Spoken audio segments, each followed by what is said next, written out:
Good morning all of you. Salary की जो first class हुई है उसका मैं रिवीजन अभी करा रहा हूँ। 5 से 10 मिनट में पूरा फर्स्ट क्लास का रिवीजन मैं करा दूंगा। ये जो नोट्स आप बोर्ड में देख रहे हो ये मैंने हार्ड कॉपी में ऑलरेडी आप लोग को प्रिंट में दे दिया है, तो आपके बुक में ही है सब, ठीक है। सैलरी के अंदर 3 सेक्शन होते हैं, 15, 16, 17, जैसा कि बोर्ड पे दिख रहा है, बट हमें सेक्शन नंबर याद करने की कोई भी ज़रूरत नहीं है। चार्जेबिलिटी, फर्स्ट क्लास के अंदर हम लोगों ने 2 टॉपिक कवर किया था और उसमें जो जो इंपॉर्टेंट पॉइंट्स है केवल वो हम लोग अभी रिवीजन करेंगे। फर्स्ट टॉपिक बस चार्जेबिलिटी, सेक्शन नंबर 15। इसमें 2 पॉइंट्स याद रखना है। नंबर 1, फर्स्ट पॉइंट, पेमेंट जो मिल रहा है एम्प्लॉय को, the person who is paying and the person who is receiving, both of them must have an employer employee relationship. Employer employee का relationship होना जरूरी है, तभी वो सैलरी में चार्जेबल है। इसका सबसे इजी एग्जांपल देता हूं। मेरा coaching centre is LLP, limited liability partnership, and I am the partner. तो मैं इससे सैलरी ड्रॉ करता हूं विच is called partners salary. Now क्या पार्टनर और LLP के बीच में एम्प्लॉयर एम्प्लॉय का रिश्ता है? नहीं सर, ओनरशिप का रिश्ता है, एम्प्लॉयर एम्प्लॉय का नहीं है। तो एज अ पार्टनर जो भी सैलरी मैं उठाता हूं वो मेरे PGBP इनकम में जाता है, वो मेरे सैलरी इनकम में नहीं जाता है। सेकेंड पॉइंट हमें याद रखना है कि सैलरी के अंदर the method of accounting is due basis और receipt basis, whichever is earlier. Second topic जो हम लोगों ने सीखा था ये ज्यादा इंपॉर्टेंट है हमारे लिए, जो हम लोग को बार बार काम आते रहता है। पूरा सैलरी चैप्टर इसी के ऊपर टिका हुआ है। सैलरी के अंदर 5 कंपोनेंट्स होते हैं, जैसे कि आपको बोर्ड पे दिख रहे हैं। Number 1, basic salary. Basic salary आपका एक बेस सैलरी अमाउंट होता है जो हर महीने मिलता है। बाकी आपको जो भी मिलेगा ना, अलाउंस, परक्विजिट, रिटायरमेंट बेनिफिट, वो सब आपकी बेसिक सैलरी के हिसाब से डिसाइड किया जाता है। तो that is basic salary. Second is allowances. Allowances अलग अलग एक्सपेंडिचर, लाइफ में अलग अलग पर्सनल एक्सपेंडिचर मीट करने के लिए एक फिक्स्ड अमाउंट पर मंथ आपका जो बॉस है, आपकी जो कंपनी है, वो आपके सैलरी में इंक्लूड करके हर महीने आपको दे देता है। चाहे DNS अलाउंस बोल लो, चाहे हाउस रेंट अलाउंस बोल लो, चाहे ट्रैवल अलाउंस बोल लो, कन्वेंस अलाउंस बोल लो, कोई भी अलाउंस बोल लो, वो अलाउंस का जो पैसा है it's a fixed amount per month paid to you with your salary. It is included in the salary itself. Whether you actually use the money for making that expenditure or not, it is irrelevant. अब company ने employ को house rent allowance दिया, ठीक है। अब भले ही employ rent पे रह के घर लेता हो या अपने खुद के घर में रहता हो, उससे फर्क नहीं पड़ता, कंपनी उसको HRA पे करेगा, दैट इज अलाउंस। तीसरा चीज है perquisites. Perquisites mostly non monetary होते हैं। मोस्टली नॉन मॉनिटरी मतलब कंपनी आपको पैसा देने के बदले सीधा का सीधा फैसिलिटी दे देता है। फैसिलिटी को हम कहते हैं हिंदी में सुविधा। तो perquisites are the facilities given by the company to the employee, ठीक है। जैसे रहने के लिए आपको घर ही दे दिया, instead of paying you house rent allowance, they are straight away giving a house to you कि लो इसमें रह लो, ठीक है। उसे हम लोग कहते हैं rent free accommodation, that's a perquisite. Perquisites can be monetary और नॉन मॉनिटरी। अक्सर एक स्टूडेंट को ना अलाउंस में और मॉनिटरी परक्विजिट में डाउट होता है, उसके लिए मैंने नीचे एक ये टेबल बनाया जो मैं समझा दूंगा, जिससे पूरा डिफरेंस क्लियर हो जाएगा। Look at this carefully. Allowance क्या होता है? First point, allowance is a fixed amount per month which is included in your salary and given to you. हर महीने की महीने आपको मिल जाता है और आप भले ही उस अलाउंस का यूज करके खर्च करो या मत करो, उससे कंपनी कोई फर्क नहीं पड़ता। सेकेंड है monetary perquisite. Monetary perquisite is actually reimbursement. Monetary perquisite क्या होता है? It is reimbursement. मतलब आपने कोई पर्सनल एक्सपेंस किया एज एन एम्प्लॉय और बिल लाके कंपनी को दे दिया, कंपनी आपको उसका पेमेंट कर देगा, that is reimbursement, that's a monetary perquisite. Allowance और मॉनिटरी परक्विजिट में क्या फर्क होता है सर, वो बताओ। ये स्टूडेंट लोग का बहुत बड़ा डाउट होता है, तो वो मैं फर्क बता देता हूं। अलाउंस के केस में कंपनी आपको सैलरी में अलाउंस डाल के देगा, आप चाहे खर्च करो चाहे मत करो, आपका पैसा है, कंपनी को उससे कोई मतलब नहीं है। लेकिन रीइंबर्समेंट के केस में आप एक्चुअली खर्चा करते हो, बिल लाके कंपनी को देते हो, तब कंपनी पैसा देता है। तो यहां पे आपको वो पैसा यूज करना पड़ेगा एक्सपेंडिचर के लिए, तभी आपको रीइंबर्समेंट मिलेगा। Allowance is a fixed amount, एक फिक्स्ड अमाउंट मिलेगा, ठीक है। चाहे आपका खर्चा कितना उससे हमको मतलब नहीं, फिक्स्ड अमाउंट कंपनी देगी। रीइंबर्समेंट जो मॉनिटरी परक्विजिट है, वहां पे जितना आपका एक्सपेंडिचर है कंपनी उसी बेसिस पे आपको पैसा पे करेगी। It's not a fixed amount, it's a variable amount. Allowance जो है ये हर महीने मिलते जाएगा आपको सैलरी के साथ। रीइंबर्समेंट जो मॉनिटरी परक्विजिट है वो जब जब आप खर्च करोगे उस बेसिस पे मिलेगा, हर महीने मिलना जरूरी नहीं है। वो रीइंबर्समेंट आपके एक्सपेंडिचर साइकिल के बेसिस पे होता है, तो ये डिफरेंस है। मोस्टली जो परक्विजिट्स होते हैं ना वो नॉन मॉनिटरी परक्विजिट होते हैं, मतलब कंपनी आपको फैसिलिटी दे देता है सीधा का सीधा। मतलब instead of giving you money the company gives you facility, सुविधा। रहने के लिए घर दे दिया, ऑफिस में खाने के लिए मील्स प्रोवाइड कर दिए, लाइक दैट। तो that was the difference between allowance and perquisite, ये बहुत इंपॉर्टेंट है। तो बेसिक सैलरी हो गया सर, अलाउंस हो गया, परक्विजिट हो गया। चौथा होता है पिलोस, ये बहुत इंपॉर्टेंट है। स्टूडेंट लोगों को ये पिलोस का जो कॉन्सेप्ट होता है उनका बहुत वीक रहता है, तो ये मजबूत होना जरूरी है। पिलोस क्या होता है? पिलोस का full form profit in lieu of salary. आपको ना कोई लंप सम अमाउंट देगा आपका बॉस, लंप सम अमाउंट, ये कोई मंथली अमाउंट नहीं, एक लंप सम अमाउंट पकड़ा दिया जाएगा, PILOS. Money lump sum payment received either before starting of employment और after termination of employment is called PILOS. Sometimes PILOS can be received during the employment also, बीच में भी मिल सकता है हमको, ठीक है। इनफैक्ट जो रिटायरमेंट बेनिफिट्स आप जानते हो ना, ग्रेचुटी, पेंशन, लीव, सैलरी वगैरह, वो रिटायरमेंट बेनिफिट भी एक तरह का पिलोस ही होता है। It is a type of pillows. Retirement benefit sir आपको कब मिलता है? एम्प्लॉयमेंट खत्म होने के बाद, लमसम अमाउंट। तो it is also a type of pillows, पर क्या है कि रिटायरमेंट बेनिफिट की टॉपिक इतनी बड़ी और डिटेल होती है कि उसको एक सेपरेट कंपोनेंट की तरह हम लोग शो कर रहे हैं, वरना रिटायरमेंट बेनिफिट भी एक तरह का पिलोस ही है। अब पिलोस का कंसेप्ट मैं एक बार क्लियर कर देता हूं तुम्हारे लिए। ये देखो, पिलोस का पूरा कॉन्सेप्ट मैंने नीचे लिख के दिया है। Usually any payment received by the employee from the employer और द फॉर्मर एम्प्लॉयर और द फ्यूचर एम्प्लॉयर बिफोर और after the employment, employment start होने के पहले। जैसे आपकी अपनी एक प्रैक्टिस चल रही थी एज अ चार्टर्ड अकाउंटेंट, और अब आप किसी बड़े फर्म में जॉब करना चाहते हो, तो आप अपने सारे क्लाइंट्स इनको पकड़ा दोगे, तो ये लोग आपको जॉब स्टार्ट होने के पहले नॉन कंपीट फीस पे करेंगे, दैट्स बिफोर एम्प्लॉयमेंट, ठीक है। एम्प्लॉयमेंट खत्म होने के बाद तो सर हम लोग को मिलता ही है retirement benefit, gratuity, leave, salary वगैरह। तुमने वीआरएस और रिट्रेंचमेंट कंपेंसेशन सुना होगा, that is the prime example of pillows. Sometimes pillows is received during the employment also, employment के दौरान भी मिल सकता है। सर एग्जांपल दो, बॉस ने आपके एम्प्लॉयमेंट के टर्म्स एंड कंडीशन को चेंज कर दिया, जैसे कि आपका लोकेशन शिफ्ट कर दिया कहीं और, या आपको डे शिफ्ट से नाइट शिफ्ट में डाल दिया, तो वो जो एडजस्टमेंट करना है उसके लिए जो टेम्पररी एक्सपेंसेस होंगे उसको मीट करने के लिए एक लमसम अमाउंट आपको दिया कॉम्पनसेशन, कि ठीक है तुम यहां से कहीं दूसरी जगह शिफ्ट हो जाओ, शिफ्ट होने में जो भी एक टेम्पररी अमाउंट लगता है वो मैं तुमको लमसम दे रहा हूं, that lump sum is also PILOS, ठीक है। So that is PILOS. PILOS is usually received before और after employment, sometimes it can be received during employment also. तो ये सेकंड टॉपिक थी, 5 कंपोनेंट्स ऑफ सैलरीज। लास्ट, अब ये कंप्यूटेशन ऑफ सैलरी का format हमें पता होना चाहिए। सैलरी में आपको जो जो मिल रहा है, basic salary, allowance, perquisite, provident fund, retirement benefit, सब आप जोड़ो, ग्रॉस सैलरी आएगा। उसे सेक्शन नंबर 16 के अनुसार 3 डिडक्शन देने पड़ते हैं। ये 3 डिडक्शन हम लोग आगे वाली क्लास में डिटेल में सीखेंगे, और फिर जाके निकल के आता है taxable salary. Okay, so that was the revision of the first class. Thank you.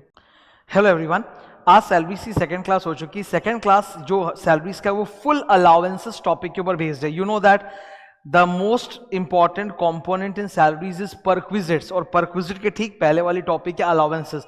तो अलाउंसेस की पूरी क्लास थी आज सेकंड क्लास, उसका ही मैं रिवीजन अभी कराने जा रहा हूं तुम लोग के साथ। ये 2 पेज है और फटाफट रिवीजन हो जाएगा, सारे इंपॉर्टेंट पॉइंट्स है, ठीक है। अलाउंसेस क्या होता है? Allowances are fixed monthly payment, मतलब जो हर महीने की 30 तारीख को सैलरी मिलती है ना, उसी के अंदर अलाउंस का पैसा जोड़ा हुआ रहता है। ओके, अलाउंस का पर्पस क्या होता है? 2 पर्पसेस हो सकते हैं। पहला, to meet the personal expenses, अगर आपको आपके पर्सनल एम्प्लॉय के पर्सनल एक्सपेंसेस को मीट करने के लिए दिया जा रहा है, वो भी अलाउंस है। या फिर it can be with respect to office expenses, office expenses के लिए भी हो सकता है। पर्सनल एक्सपेंस के लिए कोई एग्जांपल दे दो, DNS allowance, children education allowance, वो पर्सनल है। ऑफिस एक्सपेंस रिलेटेड कोई अलाउंस है क्या? हाँ है ना, conveyance allowance, travelling allowance, uniform allowance. Next, आप अलाउंस के पैसे को खर्च करो या मत करो, कंपनी आपको, बॉस आपको, एम्प्लॉयर आपको जरूर देगा। सो एम्प्लॉयर को फर्क नहीं पड़ता कि आप खर्च कर रहे हो कि नहीं, वो आपको जरूर अलाउंस का पैसा देता है, ठीक है। हाउएवर इनकम टैक्स लॉ को फर्क पड़ता है। इनकम टैक्स लॉ अलाउंस में एग्जेम्पशन तभी देता है जब एक्चुअली आप खर्च कर रहे हो, वरना नहीं देता है। Now income tax law grants exemption not in respect of all allowances but in respect of some allowances. सारे अलाउंसेस का एग्जेम्पशन नहीं है, कुछ कुछ अलाउंसेस है केवल जिनमें कुछ एग्जेम्पशन होता है, ठीक है। हमें ध्यान किस पे देना है? We don't have to focus on those allowances which are fully taxable, we have to focus on those allowances which are having some kind of exemption, whole और पार्शियल एग्जेम्पशन। इनका जो एग्जेम्पशन देने का स्टाइल है ना, वो 3 है। Number 1 है फॉर्मूला बेस्ड एग्जेम्पशन, सबसे खतरनाक यही है। ये एचआरए में होता है, हाउस रेंट अलाउंस में ना इन्होंने एक फॉर्मूला बना रखा है, 3 चीजें निकालो, उसमें से जो लोअर है उतने का एग्जेम्पशन, सो वो सबसे खतरनाक है। सेकेंड एग्जेम्पशन इनका होता है फिक्स्ड अमाउंट बेस्ड एग्जेम्पशन, जहां आपके एक्चुअल एक्सपेंडिचर के अमाउंट से हमें मतलब नहीं है, एक्सपेंडिचर होना चाहिए पर कितना होना चाहिए उससे कोई फर्क नहीं पड़ता, आपको एक फिक्स्ड अमाउंट का एग्जेम्पशन मिलेगा। इसका सबसे बेस्ट एग्जांपल है चिल्ड्रन एजुकेशन अलाउंस। ठीक है, मैं चिल्ड्रन एजुकेशन अलाउंस को लेकर तुम्हारे सामने दो एग्जांपल रख रहा हूं, ध्यान से सुनना।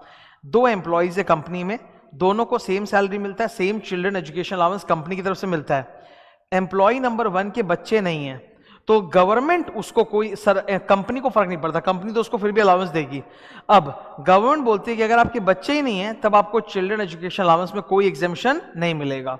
दूसरा एम्प्लॉय है, उसके 2 बच्चे हैं तो उसको चिल्ड्रन एजुकेशन अलाउंस में एग्जेम्पशन मिलेगा, जो होता है 100 रुपया पर मंथ इंटू पर चाइल्ड इंटू 12 मंथ्स, वो उसको एग्जेम्पशन मिलेगा। दूसरी चीज आप समझो, यहां पे जो एग्जेम्पशन मिलता है वो फिक्स्ड अमाउंट का है, इररेस्पेक्टिव ऑफ कि आपका एक्चुअल खर्च क्या है।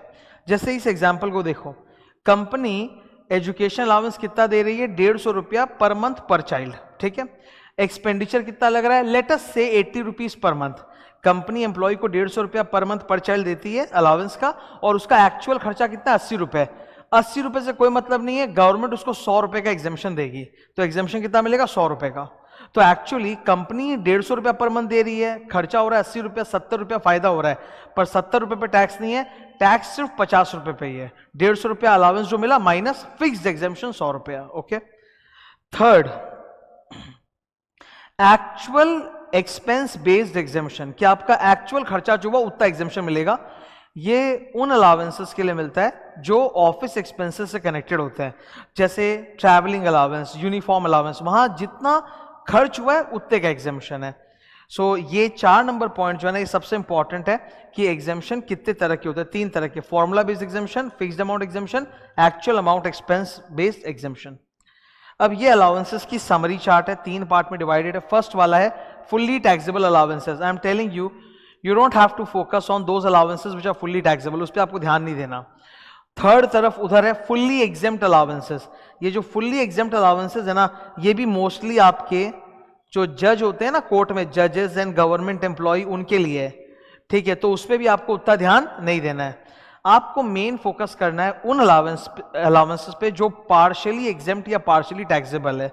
ठीक है, सो ये सबसे इंपॉर्टेंट है आपके लिए। फुल्ली टैक्सेबल वाले ये आपके लिए उतने इंपॉर्टेंट नहीं है, याद रखने में एफर्ट डालने की जरूरत नहीं है। फुल्ली एग्जेम्प्ट में भी एफर्ट नहीं डालना, वो जजेस और गवर्नमेंट एम्प्लॉय को मिलता है। मेन एफर्ट किस पे जाएगा, पार्शियली एग्जेम्प्ट अलाउंसेस में। इसमें 3 कैटेगरी होते हैं, ये हम अगले पेज में डिटेल में डिस्कस कर लेंगे। याद आपको रखना है, एग्जेम्पशन का जो अमाउंट है वो कभी भी अलाउंस से ज्यादा नहीं हो सकता।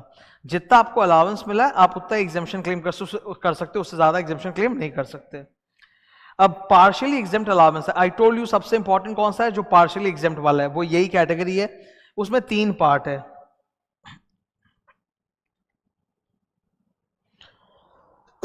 Sorry, A B C. Number A, section number 10 का 13 है, इसमें किस चीज से अलाउंस है, हाउस रेंट अलाउंस। फॉर्मूला उसका होता है, 3 चीजें होती है, उसमें से लोअर लेना पड़ता है। हाउस रेंट अलाउंस नीचे अपने डिस्कस करेंगे, सी बिलो। सेकेंड है 10 का 14 का 1 स्पेशल अलाउंसेस। 10 का 14 का 1 deals with those allowances which are connected with your office work. ठीक है, which are connected with your office work, ये कहीं ना कहीं आपके ड्यूटी से कनेक्टेड है। ठीक है, आपके ऑफिस वर्क से कनेक्टेड है, तो यहां पर आपको एग्जामिनेशन उतना ही मिलता है जितना आप एक्सपेंस करते हो। ऑफिस का काम के लिए अलाउंस मिला है तो जितने खर्च हुए उतना एग्जामिनेशन, बाकी जो आपको पैसा बच गया दैट इज टैक्सेबल। इसमें 6 अलाउंसेस आते हैं जो नाम लिखा हुआ है आपके सामने। ठीक है, ये 6 अलाउंसेस हमें याद रखने पड़ते हैं। ये 6 अलाउंसेस में जितना आप एक्सपेंडिचर करोगे उतना ही आपको एग्जामिनेशन मिलेगा। Examination equal to amount actually incurred. 10 का 14 का 2 ये स्पेशल अलाउंसेस है which are basically connected with your personal expense, ये आपका पर्सनल एक्सपेंस होता है। ठीक है, यहां पर गवर्नमेंट ने फिक्स्ड अमाउंट का एग्जामिनेशन दे रखा है, वो फिक्स्ड अमाउंट आपको एग्जामिनेशन मिलेगा। तो यहां एग्जामिनेशन का फॉर्मूला है स्पेसिफाइड अमाउंट या फिक्स्ड अमाउंट। ये बहुत लंबी चौड़ी लिस्ट होती है, इसमें 14 अलग अलग अलाउंसेस है जिनके लिए कुछ फिक्स्ड अमाउंट का अलाउंस बोला हुआ है। सबसे ज्यादा फेमस 2 है जो एग्जाम में सम्स में ज्यादा आता है। Children education allowance, as you can see 100 रुपया per month per child up to maximum 2 children, और दूसरा होता है हॉस्टल एक्सपेंडिचर अलाउंस, वो 300 रुपया per month per child up to maximum 2 children है। अब हाउस रेंट अलाउंस आखिरी टॉपिक है, ये अच्छे से याद रखना पड़ता है। इसमें फॉर्मूला होता है, फॉर्मूला ये रहा आपके सामने। फॉर्मूला में तीन चीजें, नंबर वन HRA रिसीव्ड, आपको आपके कंपनी से कितना HRA मिला। Second rent paid minus 10% of salary. Salary का यहां पे फॉर्मूला होता है BD1C, बेसिक सैलरी, D1 मतलब dearness allowance that forms part of your retirement benefits, and C commission based on fix percentage of turnover. तो rent minus 10% of salary. और तीसरा क्या है, 50% ऑफ सैलरी। अगर आप 4 शहर ऐसे हैं, दिल्ली, कोलकाता, मुंबई, चेन्नई, इनमें रहते हो तो 50% है, वरना 40% है। यहां पे भी सैलरी लिखा है, सैलरी का वही मतलब है BD1C। सबसे ज्यादा दिक्कत स्टूडेंट को यही होता है कि उसको HRA का फॉर्मूला याद नहीं रहता कि HRA में 3 चीज निकालो, उसमें से जो लोअर है वो एग्जाम्शन है। तो याद कर लो please, number one HRA received, क्योंकि जो मिला है उससे ज्यादा एग्जाम्शन तुमको मिल ही नहीं सकता। बहुत सारे एग्जाम्शंस के फॉर्मूला में 3-4 पॉइंट होते हैं, उसमें पहला पॉइंट हमेशा यही होता है कि आपका एक्चुअल अमाउंट कितना मिला, बिकॉज जितना आपको मिला है उससे ज्यादा एग्जाम्शन तो हो ही नहीं सकता। तो पहला है HRA रिसीव्ड, दूसरा rent paid minus 10% of salary, तीसरा है 50% या 40% ऑफ सैलरी। उसको लेके मैंने कुछ नोट्स भी दिखे हैं, देख लो। अगर आप रेंट का एक्सपेंडिचर बियर करते हो तब तो आपको एग्जाम्शन है, वरना नहीं है। जैसे आप अपने ही घर में रहते हो या आप अपने मम्मी पापा के घर में रहते हो, कोई रेंट का खर्चा नहीं है, तो आपको एग्जाम्शन नहीं मिलेगा। तो जब तक आपका रेंट का एक्सपेंडिचर नहीं हो रहा तब तक एग्जाम्शन नहीं। It is just like children education allowance. अगर आपके बच्चे नहीं है तो आपको चिल्ड्रन एजुकेशन अलाउंस में 100 रुपया पर मंथ का एग्जाम्शन नहीं मिलता। वैसे HRA में अगर आपका रेंट का खर्चा नहीं लग रहा है तो आपको एग्जाम्शन नहीं मिलेगा। सैलरी का मतलब क्या होता है यहाँ पे, BD1C basic, DA forming part of salary, and commission based on fix percent of turnover. अब शहर को लेके अगर एग्जाम में कुछ नहीं बोला कि वो एम्प्लॉय दिल्ली, कोलकाता, मुंबई, चेन्नई में रहता है कि किसी और शहर में, तो हम क्या करें सर, हम 50% ले कि 40% ले? आप 40% लेके चलना, ठीक है। आप अगर कुछ नहीं बोला तो आप यही मानना कि वो दिल्ली, कलकत्ता, मुंबई, चेन्नई में नहीं है, तो 40% ऑफ सैलरी का एग्जाम्शन है उसको। HRA पर्पसेस के लिए salary is always computed on due basis. चाहे अलाउंस में हाउस रेंट अलाउंस हो, चाहे परक्विजिट में रेंट फ्री अकोमोडेशन हो, दोनों में सैलरी ड्यू बेसिस पे ली जाती है। So that was the summary discussion on allowances आज का सेकंड क्लास पे, ठीक है। Thank you. हेलो एवरीवन, आज सैलरीज की तीसरी क्लास थी और आज हम लोगों ने परक्विजिट सीखा। परक्विजिट सैलरीज पूरे टॉपिक के अंदर, सैलरीज हेडिंग के अंदर सबसे बड़ा और सबसे इंपॉर्टेंट टॉपिक है। परक्विजिट्स में हमारे सिलेबस में टोटल 11 परक्विजिट्स है। अब ऑब्वियसली एक क्लास में नहीं हो सकता, परक्विजिट्स की 3 क्लासेस होती है। आज पहली क्लास थी, तो पहली क्लास के अंदर परक्विजिट का पूरा बेस और इंट्रोडक्शन मैंने दिया था। And I also discussed the most famous perquisite, number 1 rent free accommodation. ये सबसे इंपॉर्टेंट परक्विजिट होता है RFA, और ये हर सम्स में होता है। कोई भी सैलरी अकोमोडेशन का सम उठा लो, उसमें तुमको रेंट फ्री अकोमोडेशन वाला परक्विजिट तो मिलना ही है। तो ये हम लोगों ने डिस्कस किया था। तो अभी जो भी आज पढ़ा है शॉर्ट में रिकैप कर देते हैं। 2 पेज है मेरे सामने भी, ये रहे, फटाक से करते हैं। परक्विजिट सर कौन से सेक्शन नंबर में दिया हुआ है? Section number 17। और परक्विजिट के कैलकुलेशंस जितने भी वो रूल नंबर 3 में दिए हुए, सेक्शन 17 रूल 3। क्या सर हम लोगों को सेक्शन नंबर और रूल नंबर याद रखना है कि नहीं याद नहीं रखना है? टोटल परक्विजिट्स कितने हैं? 11 परक्विजिट। आज पहली क्लास थी तो इसमें परक्विजिट का इंट्रोडक्शन के साथ फर्स्ट परक्विजिट डिस्कस हुआ था। बाकी सारे परक्विजिट्स धीरे धीरे आने वाले 2 क्लासेस में डिस्कस किए जाएंगे। अब परक्विजिट का मैं तुमको एक बेसिक अंडरस्टैंडिंग दे रहा हूं। ये रहा मेरा teachers note, look at me carefully. Perquisite topic is not about exemption, it's not about exemption. जैसे आप अलाउंसेस जब पढ़ते हो तो आपका फोकस क्या होता है कि आई वांट टू नो कि अलाउंसेस में कौन कौन से जगह एग्जाम्शन है। परक्विजिट में वो फोकस बिल्कुल नहीं होना चाहिए। परक्विजिट में मैं आपको बता देता हूं, केवल जो छोटे मोटे परक्विजिट्स होते हैं ना, उसमें थोड़ा बहुत एग्जाम्शन है। जो बड़े वाले परक्विजिट्स होते हैं उसमें एग्जाम्शन होता ही नहीं है। परक्विजिट कुछ और ही है। What is it? सबसे पहले तो परक्विजिट होता क्या है? अगर कंपनी आपने एम्प्लॉय को कोई सुविधा या कोई फैसिलिटी दे रही है तो उसको हम लोग परक्विजिट कहते हैं। कहने को तो 2 प्रकार के परक्विजिट है, monetary, non monetary. Monetary perquisite का मतलब है कि एम्प्लॉय ने कोई खर्चा किया और बिल आके कंपनी को दिया, कंपनी ने रीइंबर्समेंट कर दिया, तो रीइंबर्समेंट इज मॉनिटरी परक्विजिट। पर वो उतना फेमस नहीं है, उतना काम का नहीं है। असली परक्विजिट जो होता है वो होता है non monetary perquisite. Non monetary perquisite का मतलब क्या है कि कंपनी डायरेक्टली आपको पैसा देने के बजाय सीधा फैसिलिटी दे रहा है। जैसे रहने के लिए घर दे दिया, यूज करने के लिए गाड़ी दे दिया, घर में सर्वेंट, कीपर वगैरह प्रोवाइड कर दिए, एटसेट्रा। तो directly company is giving facility to the employ. Now the question is, most of the purposes are non monetary in nature, पर जब आप सैलरी कंप्यूटेशन बनाओगे किसी भी एम्प्लॉय का, तो कंपनी की तरफ से जो उसको बेनिफिट मिला है नॉन मॉनिटरी पर्पसेस, उसका तो कुछ अमाउंट कैलकुलेट करके आपको बाहर डालना पड़ेगा आउटर कॉलम में. So you will have to calculate the monetary value of the non monetary perquisite. मतलब कंपनी ने आपको रहने के लिए घर दिया, ये तो नॉन मॉनिटरी पर्क्विजिट है. अब इसका एग्जैक्टली बेनिफिट रुपीस टर्म्स में आपको कैलकुलेट करना है ताकि उस एम्प्लॉय की सैलरी कंपटीशन में बाहर लिख सको. तो हर नॉन मॉनिटरी पर्क्विजिट के लिए we have to calculate perquisite value, PV. हमें कैलकुलेट क्या करना पड़ता है? PV, perquisite value. It's a monetary amount और the benefit of the facility given to the employee by the employer.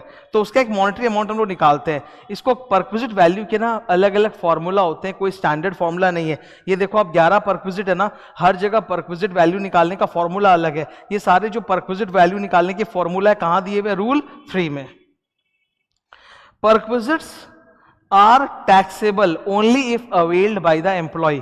अब कंपनी ने सपोज अपने एम्प्लॉय को रहने के लिए घर अलॉट कर दिया, पर वो उसमें रह ही नहीं रहा है, तो उसका फिर पर्क्विजिट वैल्यू काउंट नहीं होगा.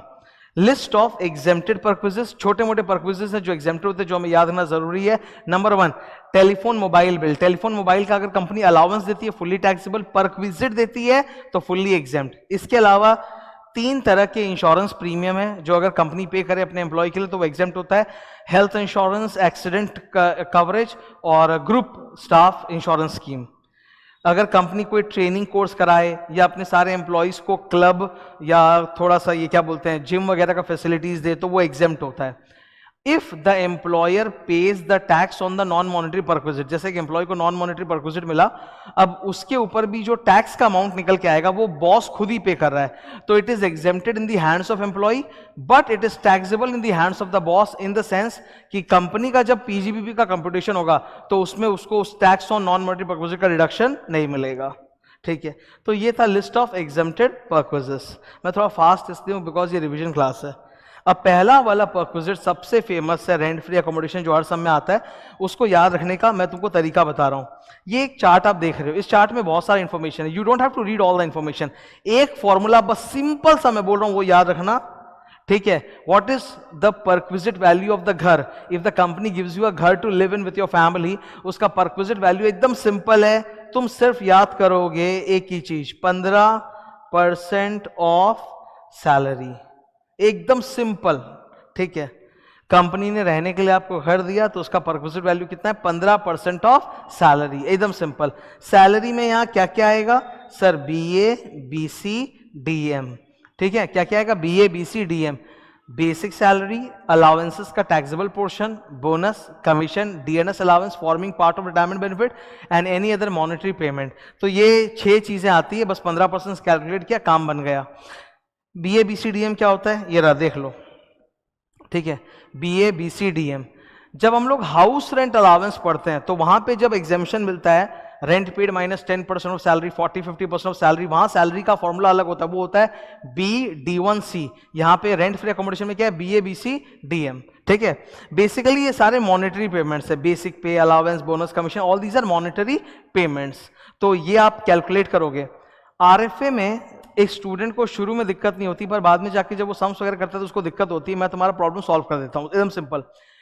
सॉल्व करने का 2 ट्रिक है. फर्स्ट, आप सबसे पहले सम्स में सैलरी कैलकुलेट कर लो, BA BC DM. That's the first step. ठीक है, सबसे पहला स्टेप क्या होता है? आप बीए बीसी डीएम कैलकुलेट कर लो सैलरी. फिर सेकंड स्टेप पे अब आप कैलकुलेट करो कि रेंट फ्री अकोमोडेशन का पूरा पर्क्विजिट वैल्यू क्या है, 15% ऑफ सैलरी, या फिर अगर कंपनी ने वो प्रॉपर्टी खुद रेंट पे लेके एम्प्लॉय को दिया है तो रेंट चार्जेस. 2 चीज निकलेगा, 15% of salary, rent charges, whichever is lower, that is the perquisite value. अब अगर उसमें कंपनी ने आपको फर्नीचर वगैरह भी दिया है तो आप ऐड कर दो. अगर ओन्ड फर्नीचर है तो 10% ऑफ कॉस्ट, अगर हायर्ड फर्नीचर है तो हायर चार्जेस, वो ऐड कर दो, आ जाएगा आपका पर्क्विजिट वैल्यू. एम्प्लॉई से अगर कंपनी कुछ कंसेशनल रेंट या छोटा मोटा रेंट कलेक्ट कर रही है तो वो माइनस कर दो, that gives you perquisite value. Important ये मेन चीज याद रखो, 15% ऑफ सैलरी, बाकी सब ना आनी जानी है. मैं बता रहा हूं मेन क्या है. घर मिला है कंपनी की तरफ से, what is the perquisite value? 15% of salary. Salary का फॉर्मूला बीए बीसी डीएम. जब भी तुम कैलकुलेट करो, make 2 working notes. First working note compute salary BABCDM, second working note perquisite value का 15% सैलरी, और अगर रेंट पे घर है तो ऐड कर दो विच एवर इज लोअर, फिर फर्नीचर का चार्जेस ऐड कर दो, इस तरह से, ठीक है। तो ये था आज की क्लास का रिविजन। और भी परक्विजिट है वो हम लोग आगे की क्लास में करेंगे, तब रिवाइज कराऊंगा। Thank you. Good morning all of you. आज अपनी सैलरीज की 4th क्लास, जिसमें परक्विजिट की 2nd क्लास थी, उसका मैं रिवीजन कराने जा रहा हूँ। ये क्लास मैंने कल लिया था, रिवीजन आज इसका सुबेरे में करा रहा हूँ। Before starting with the revision एक गुड न्यूज़ शेयर कर रहा हूँ। इस बैच में 5 इयर्स के बैच में कल शाम 6 बजे तक 100 स्टूडेंट्स टच कर गए थे। मतलब we have already complete 100 students, 100 students हमारे इस बैच में रजिस्टर हो चुका है। बहुत सारे गूगल ड्राइव मोबाइल ऐप के स्टूडेंट्स हैं, कुछ फेस टू फेस के स्टूडेंट्स हैं। सबसे बेहतरीन बात जो हुई, ये जो 100 स्टूडेंट्स का बैच है ये पूरे इंडिया से स्प्रेड होके आया है। इसकी जो डाइवर्सिटी है ज्योग्राफिकली वो अद्भुत है। नाउ एक स्टूडेंट तो ऑब्वियसली तुम बोलोगे sir why are you sharing this data, कि how many students are there. It's just about my excitement, I am so happy because income tax में I am a new teacher. So जब लोगों का एक विश्वास मिलता है तो वैलिडेशन मिलता है तो उससे खुशी होती है, इसीलिए मैं शेयर कर रहा हूँ। स्टार्ट करते हैं। 4th क्लास जो सैलरी की हुई थी परक्विजिट की 2nd क्लास, उसमें मैंने 4 परक्विजिट डिस्कस किए थे। पहला मैंने डिस्कस किया था रेंट फ्री एकोमोडेशन में कुछ स्पेशल केसेस जो बचे हुए थे। पिछले क्लास में तो रेंट फ्री एकोमोडेशन हो ही चुका था, पर कुछ स्पेशल केसेस बचे हुए थे, वो मैंने डिस्कस किया था। अगर एम्प्लॉयर एम्प्लॉय को 2 अलग अलग लोकेशन पे घर दे रहा है, ट्रांसफर हुआ है, तो टेम्पररी पहले वाला घर भी मिला हुआ है, नया वाला घर भी मिला हुआ है, तब उस केस में क्या होगा, गवर्नमेंट बोलती है कि हम आपको 90 दिन का टाइम देंगे to shift to one place. 90 दिन का टाइम चाहिए 3 महीने का एडजस्टमेंट्स के लिए, कि बच्चों की स्कूल शिफ्ट करानी पड़ेगी वगैरह वगैरह, तो 3 महीने का टाइम देंगे। तो 90 दिन तक दोनों घर में से किसी एक घर का ही हम परक्विजिट वैल्यू टैक्स करेंगे। ओके, जो भी लोअर होगा वही हम लोग चुनेंगे। लेकिन 90 दिन के बाद अगर आप फिर भी दोनों जगह घर मेंटेन करके रखे हो तो आपका डबल RFA पे परक्विजिट लगेगा, RFA 1 पे भी, RFA 2 पे भी। ये रहा इसका समरी। देखो, फॉर फर्स्ट 90 days पर the one of the houses with lower perquisite value, for after that RFA 1 plus RFA 2। Next, second वाला होटल एकोमोडेशन। इसमें 2 सिचुएशन है। पहला सिचुएशन होटल इंडस्ट्री में होता है। जो 5 स्टार होटल्स वगैरह होते हैं ना, उनमें जो टॉप मैनेजर सीनियर मैनेजर होते हैं उनको होटल के अंदर ही एक रूम दे दिया जाता है रहने के लिए परिवार के साथ। तो ऑब्वियसली वहां पर हम लोग परक्विजिट वैल्यू 15% ऑफ सैलरी नहीं लगाएंगे, होटल है कॉस्टली है, तो 24% ऑफ सैलरी लगाएंगे। तो वहां परक्विजिट वैल्यू होता है 24% ऑफ सैलरी और hire charges whichever is lower. अगर होटल में टेम्पररी पोस्टिंग किया गया ऑफिशियल पर्पस के लिए तब तो ऐसे ही वो 0 है, उसका ऑफिशियल पर्पस के लिए तो आप जानते हो परक्विजिट 0 है। रेसिडेंस पर्पस के लिए अगर होटल रूम दिया गया है तो फिर 24% ऑफ सैलरी। इसमें एक सेकेंड केस और है जो मेरे साथ पर्सनली हुआ था। जब कंपनी एम्प्लॉय को ट्रांसफर करती है किसी जगह रहने के लिए तो टेम्पररी उसको होटल एकोमोडेशन देती है रहने के लिए, टेम्पररी, ताकि उस दौरान वो अपना घर वर ढूंढ ले उस इलाके में। तो 15 दिन के लिए अगर होटल एकोमोडेशन मिला है तो उसका परक्विजिट वैल्यू 0 है। 15 दिन के बाद जो भी है वो टैक्सेबल है, और उसका वही कैलकुलेशन, वही फॉर्मूला है, 24% of salary for excess number of days और hire charges whichever is lower. Official tour के लिए अगर कंपनी आपको कहीं भेज रही है, रहने दे रही है गेस्ट हाउस वगैरह में, तो 0 है परक्विजिट। ये सारी चीजें मैं बहुत डिटेल में क्लास में डिस्कस किया हूँ, ये तो रिवीजन सेशन है तो मैं शॉर्ट में फटाफट बता रहा हूँ। दूसरा परक्विजिट हम लोगों ने डिस्कस किया डोमेस्टिक परक्विजिट। जैसे घर में आपके सर्वेंट, हेल्पर, अटेंडेंट दिया, या गैस, इलेक्ट्रिसिटी, वाटर दिया, तो वहां पर एग्जेम्पशन कुछ नहीं है, परक्विजिट वैल्यू का फॉर्मूला बताया और बहुत सिंपल, बोला कंपनी का जितना एक्चुअल कॉस्ट है वही, मतलब सर्वेंट दिया तो सर्वेंट की जो सैलरी है वही परक्विजिट वैल्यू है। गैस, इलेक्ट्रिसिटी, वाटर दिया कंपनी ने कहीं से लेके, तो जो कंपनी का कॉस्ट है वही। अगर कंपनी खुद गैस, इलेक्ट्रिसिटी, वाटर बनाती है तो मैन्युफैक्चरिंग कॉस्ट जो होगा वही उसका परक्विजिट वैल्यू होगा।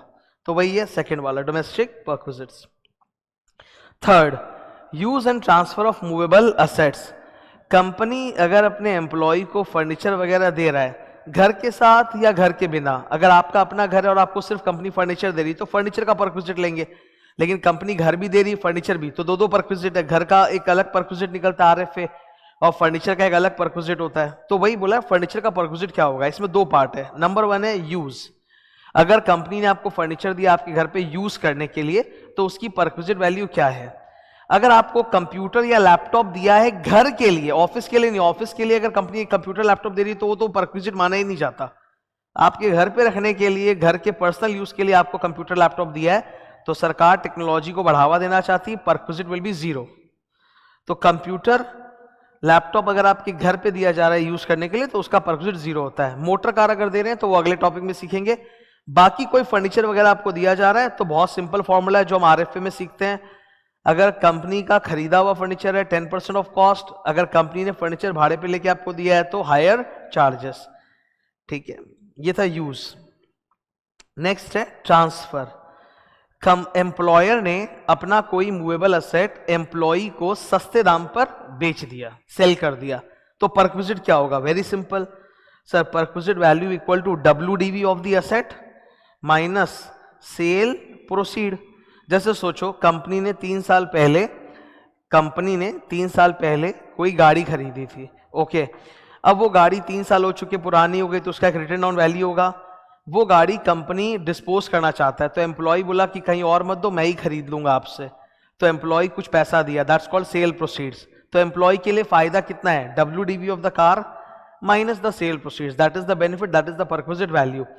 तो अगर एम्प्लॉयर एम्प्लॉय को मूवेबल असेट्स बेच रहा है तो परक्विजिट वैल्यू सिंपल है, WDV of the asset minus sale proceed.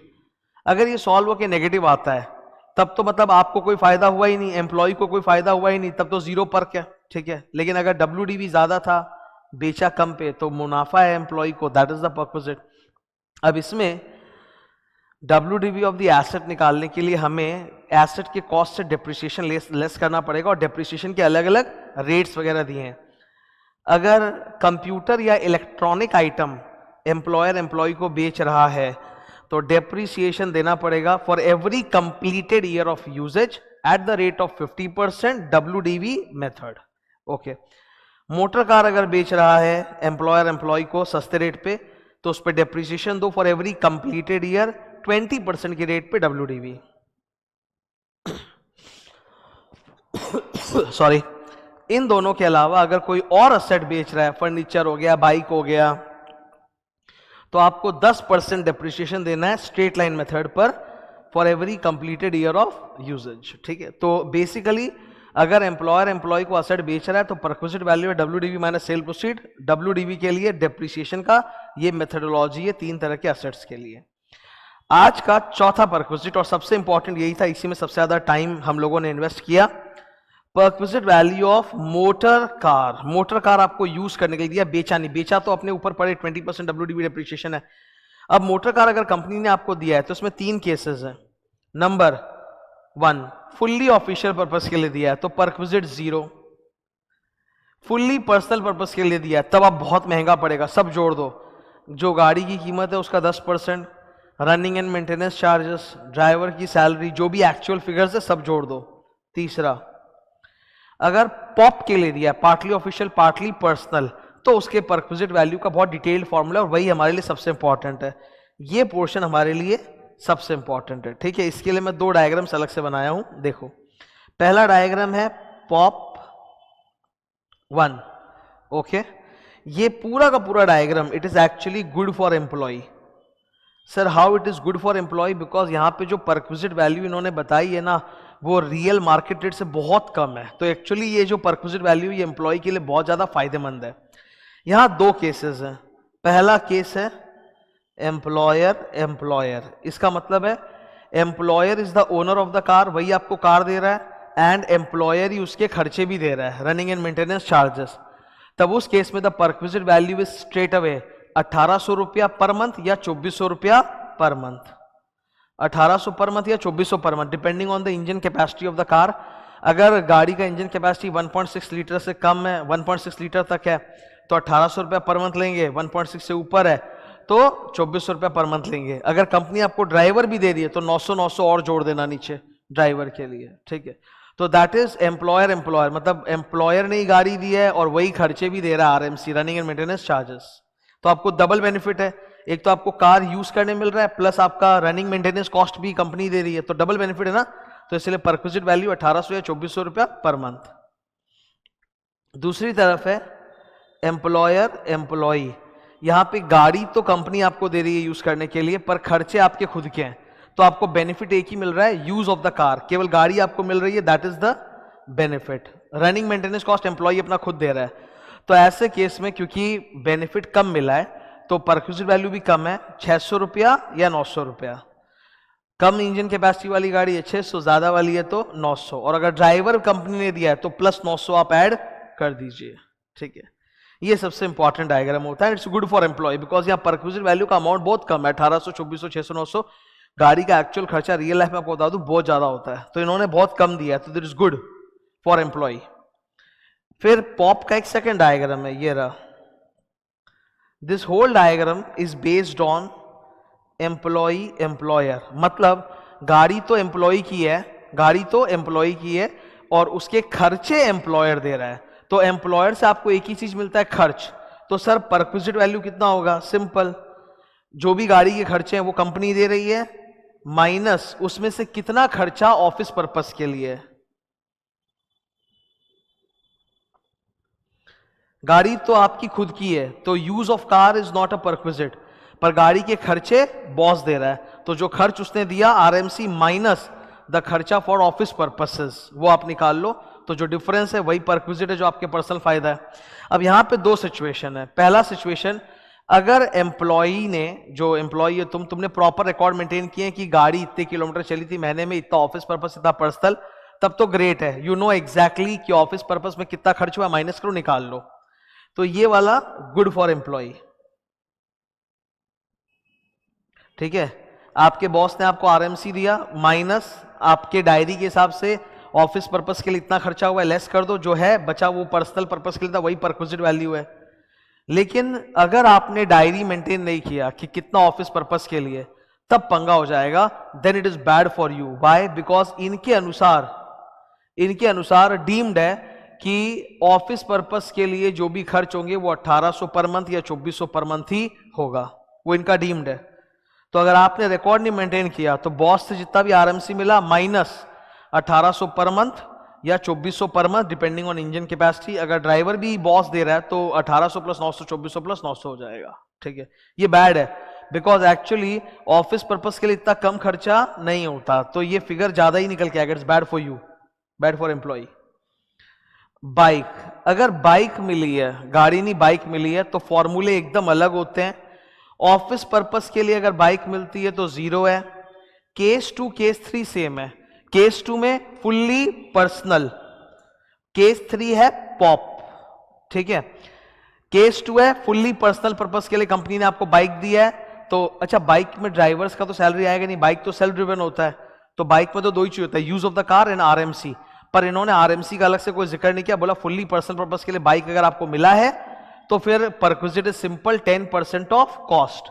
वैसे ही पॉप में इन्होंने दो बातें बोली, एम्प्लॉयर एम्प्लॉयर एम्प्लॉयर एम्प्लॉय, मतलब बाइक कंपनी की है, खर्चे कंपनी दे रही है या खर्चे आप दे रहे हो, दोनों ही केस में इनका परक्विजिट वैल्यू सेम रहेगा, 10% ऑफ कॉस्ट। तो fully personal, employer employ, employer employer, पॉप के केस में सारे केस में आंसर सेम है, 10% ऑफ कॉस्ट। सबसे इंपॉर्टेंट है केस नंबर 4, यही हिंदुस्तान में सबसे ज्यादा होता है। ये पॉप का केस है, एम्प्लॉई डैश एम्प्लॉयर, यही सबसे ज्यादा है। मैं जब चेन्नई में काम करता था केपीएमजी में, तो सबसे ज्यादा यही होता है केस नंबर 4। वहां ऑलमोस्ट जितने भी लड़के लड़की काम करते हैं केपीएमजी में, they all have bike, because personal transport वहां उतना अच्छा नहीं है, तो सबके पास अपना बाइक रहता है। तो बाइक एम्प्लॉय का खुद का होता है और वो लोग क्लाइंट के यहाँ जाना पड़ता है बार बार, तो उसके लिए केपीएमजी की तरफ से उनको खर्चे का पैसा मिल जाता है, स्लैब होता है इतना रुपया पर किलोमीटर के हिसाब से। ठीक है, तो employ owns the bike and employer pays the expenses. In that case what will you do? Same, perquisite value equal to total expense received from the company minus expense for office purpose.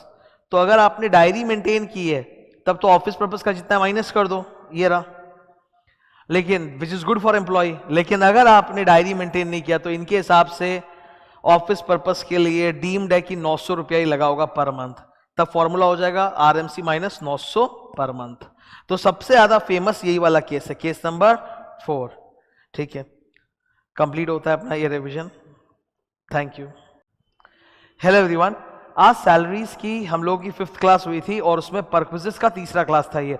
तो क्योंकि ये perquisite का तीसरा class था इसलिए मैंने आज बहुत सारे परक्विजिट डिस्कस किए, वो एक एक करके मैं फटाफट आप लोगों को रिवाइज करवा देता हूँ, अच्छा रहेगा इससे, है ना। ये आ गए हम लोग अभी रिविजन कर रहे हैं। तो सबसे पहला रिविजन जो रहा है टोटल मैं बता देता हूँ, ये रहे 2.5 पेज, 5 परक्विजिट है जो मुझे रिवाइज कराने हैं। फर्स्ट परक्विजिट है मेडिकल फैसिलिटी। अगर आपकी कंपनी जिसमें आप जॉब करते हो उसने आपको मेडिकल परक्विजिट दिया है, ठीक है, आपके लिए, आपके परिवार वालों के इलाज के लिए, तो वो एग्जेम्प्ट होगा या टैक्सेबल होगा। तो इन्होंने बोला 3 तरह के हॉस्पिटल्स में एग्जेम्प्ट है, बाकी प्राइवेट हॉस्पिटल्स में अगर इलाज हुआ है तो फुल्ली टैक्सेबल। तो प्रैक्टिकली मोस्ट ऑफ द लोग अपना ट्रीटमेंट प्राइवेट हॉस्पिटल या नर्सिंग होम वगैरह में कराते हैं और उसके लिए अगर बॉस पैसा दे रहा है तो that is fully taxable. Okay, केवल 3 केसेस, 3 ऐसे अस्पताल हैं जहां पे अगर आप इलाज कराओगे और बॉस ने पैसा दिया तो वो एग्जेम्प्ट है। कौन कौन सा? Number 1 government hospital, number 2 employer का खुद का हॉस्पिटल, ओनरशिप, खुद का हॉस्पिटल एम्प्लॉयर का, कंपनी का। तीसरा for treatment of specified diseases, किसी अप्रूव्ड हॉस्पिटल में आपने ट्रीटमेंट करवाया है। तो ये 3 केसेस है जहां एग्जेम्प्ट है, अदरवाइज कोई प्राइवेट अस्पताल में अगर आप इलाज कराए और आपकी कंपनी पेमेंट कर रही that is fully taxable. Second चीज इसमें और एक होता है कि अगर इलाज आउटसाइड इंडिया हुआ है, बाहर, इंडिया के बाहर हुआ है, तो 3 तरह के खर्चे होते हैं, ट्रीटमेंट का खर्चा और वहां जाके रहने का खर्चा, स्टे का खर्चा।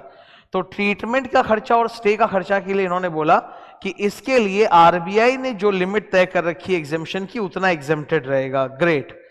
और ट्रैवल एक्सपेंसेस, जो यहां इंडिया से बाहर जाना और वापस आना, उसको बोलते हैं travel expense. Travel expense will be exempt only if the gross total income of the employee excluding the travel expense वाला perquisite comes to less than equal to 2 lakh rupees. ठीक है, तब तो एग्जेम्पशन है, वरना एग्जेम्पशन नहीं है। यहां पर इलाज चाहे एम्प्लॉय का हो चाहे फैमिली का हो, एग्जेम्पशन है। फैमिली का definition is very important, it is given in section number 10 clause 5, आपको याद होना चाहिए। फैमिली में 2 पार्ट्स है। Number 1 spouse and children, whether dependent और नॉट, चाहे वो आपके ऊपर फाइनेंशियली डिपेंडेंट हो या नहीं, वो फैमिली में काउंट होंगे, उनका इलाज का खर्चा is exempt, spouse and children. परंतु सेकंड वाला इज थोड़ा डिफरेंट, माता पिता, भाई बहन, इन्होंने इनको सेकंड कैटेगरी फैमिली में डाल दिया।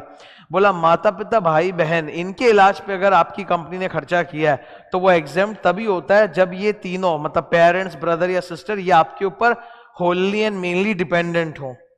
ठीक है, तो बीवी बच्चों के लिए डिपेंडेंट होना जरूरी नहीं है, लेकिन पेरेंट्स, ब्रदर, सिस्टर के लिए डिपेंडेंट होना जरूरी है, तभी जाके उनके ऊपर खर्च किया हुआ मेडिकल परक्विजिट एग्जेम्प्ट होगा। ओके, इसमें मैं आपको एक चीज बता दूं शॉर्ट में, मेडिकल परक्विजिट का कभी भी करो तो 2 चीज देखना हमेशा क्वेश्चन में। नंबर 1 किस अस्पताल में ट्रीटमेंट हुआ है, नंबर 1, क्योंकि अगर वो इन 3 अस्पताल में नहीं है तो फुल्ली टैक्सेबल है, बात खत्म वहीं पे।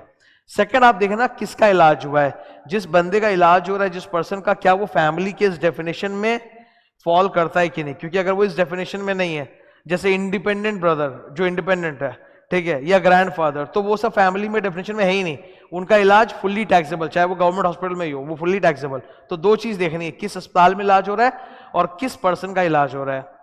Next comes education facility. Education facility के लिए भी इन्होंने बोला है 2 तरह के इंस्टीट्यूट्स हैं, 2 तरह के इंस्टीट्यूट्स हैं जिनमें हम एग्जेम्पशन की सोच सकते हैं। बाकी कोई इंस्टीट्यूट में अगर पढ़ाई करने के लिए फैसिलिटी मिल रहा है तो वो फुल्ली टैक्सेबल है। कौन से 2 तरह के इंस्टीट्यूट में पढ़ाई की बात हो रही है? या तो कंपनी का, मतलब एम्प्लॉयर का खुद का एक स्कूल है, उसमें पढ़ाई की बात हो रही है, या फिर कंपनी का किसी दूसरे स्कूल के साथ टाई अप है। तो either it is employers institute और एम्प्लॉयर्स टाई अप या अरेंजमेंट किया हुआ इंस्टीट्यूट, इनमें अगर पढ़ाई करवाई जा रही है तो हम एग्जेम्पशन का सोच सकते हैं। बाकी किसी केस में तो, बाकी कोई स्कूल में अगर पढ़ रहा है तो वो फुल्ली टैक्सेबल। अब अगर आप मान लो एम्प्लॉयर के इंस्टीट्यूट या टाई अप इंस्टीट्यूट में पढ़ रहे हो तो वहां पे भी देखना पड़ेगा कौन पढ़ रहा है। एम्प्लॉय की खुद की पढ़ाई है, फुल्ली एग्जेम्प्ट। एम्प्लॉय के बच्चों की पढ़ाई है, यहां बच्चों में कोई लिमिट नहीं है, 2 बच्चे, 3 बच्चे, 4 बच्चे, जितने भी हो सकते हैं। अगर बच्चों की पढ़ाई है तो अगर cost of education is coming out to be less than equal to 1000 rupees per month, then it is fully exempt. पर अगर वो 1000 रुपए से ज्यादा है, 1100 रुपया, तो पूरा 1100 रुपया टैक्सेबल। यहाँ एक अच्छी बात है कि बच्चों पे कोई लिमिट नहीं है, 3-2 बच्चों वाला ऐसा कोई लिमिट नहीं है, जितना भी हो सकता है, ठीक है। अगर एम्प्लॉयर के इंस्टीट्यूट में आपका बच्चा पढ़ाई कर रहा है तो पैसे तो लगेंगे नहीं, तो how will you know what is the cost of education? You have to take the cost of education in a similar institute. So perquisite value will be cost of education in a similar institute. बच्चों के case में छूट है अगर 1000 रुपए के अंदर हो, एम्प्लॉय के केस में फुल्ली एग्जेम्प्ट है, पर किसी परिवार वाले के लिए फुल्ली टैक्सेबल है।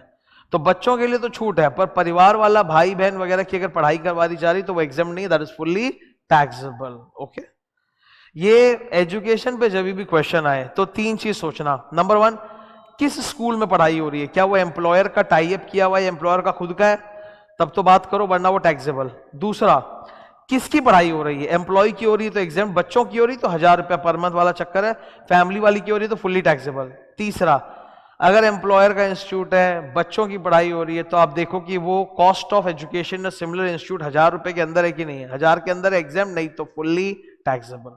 3 चीज सोचनी पड़ती है। ये था दूसरा परक्विजिट आज का तीसरा परक्विजिट। तीसरा परक्विजिट जो है वो एक्चुअली पैकेज है 4 परक्विजिट्स का। नंबर 1, मील। ये थोड़ा मैं फास्ट डिस्कशन कर रहा हूं। मील में 50 रुपए तक एग्जाम्पशन है, 50 रुपए से अगर ज्यादा है तो जो एक्स्ट्रा पोर्शन है दैट इज टैक्सेबल।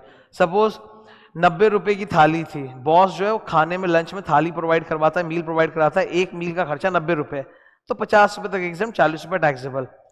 मील 2 तरह से हो सकती है, या तो आपको ऑफिस प्रेमाइसिस में मिला है ड्यूरिंग ऑफिस आवर्स, या फिर बॉस ने आपको सोडेक्सो के पास दे दिए हैं, ठीक है। सोडेक्सो के पर्सनलाइज पास आते हैं जिसको केवल एम्प्लॉय यूज कर सकता है, वो किसी और को दे नहीं सकता, तो non transferable paid voucher that is also 50 rupees per meal तक एग्जाम्पशन है। बाकी कोई केस है तो टैक्सेबल है। ऑफिस के दौरान चाय नाश्ता वगैरह प्रोवाइड किया गया, that is always fully exempt, उसका कोई पर्क वैल्यू नहीं होता। अगर आपकी कंपनी का ऑफिस किसी रिमोट एरिया में लोकेटेड और वहां खाना प्रोवाइड किया गया तो वो फुल्ली एग्जेम्प्ट है, 50 रुपए का भी चिंता नहीं है, 90 रुपए का मील है, फुल्ली एग्जेम्प्ट है अगर रिमोट एरिया में है तो। सेकेंड, गिफ्ट वाउचर टोकन, जैसे सोडेक्सो पास खाने के लिए आता है ना, सोडेक्सो का गिफ्ट वाउचर भी आता है। ओके, कंपनी अपने एम्प्लॉय को गिफ्ट दे रही है, दिवाली पे, क्रिसमस पे, दुर्गा पूजा वगैरह पे गिफ्ट दे रही है, तो 5000 रुपए का तो गिफ्ट अगर है तो एग्जेम्प्ट, अदरवाइज टैक्सेबल। अब यहां पे मैं आपको बता देना चाहता हूं, एक कंट्रोवर्सी होती है। इंस्टीट्यूट ने अपने किताब में दोनों चीज को वैल्यू दिया है। एक हो सकता है कि अगर 5000 से ज्यादा का गिफ्ट दिया है तो फुल्ली टैक्सेबल, सपोज 7000 का गिफ्ट दिया है तो पूरा 7000 taxable, that is one opinion.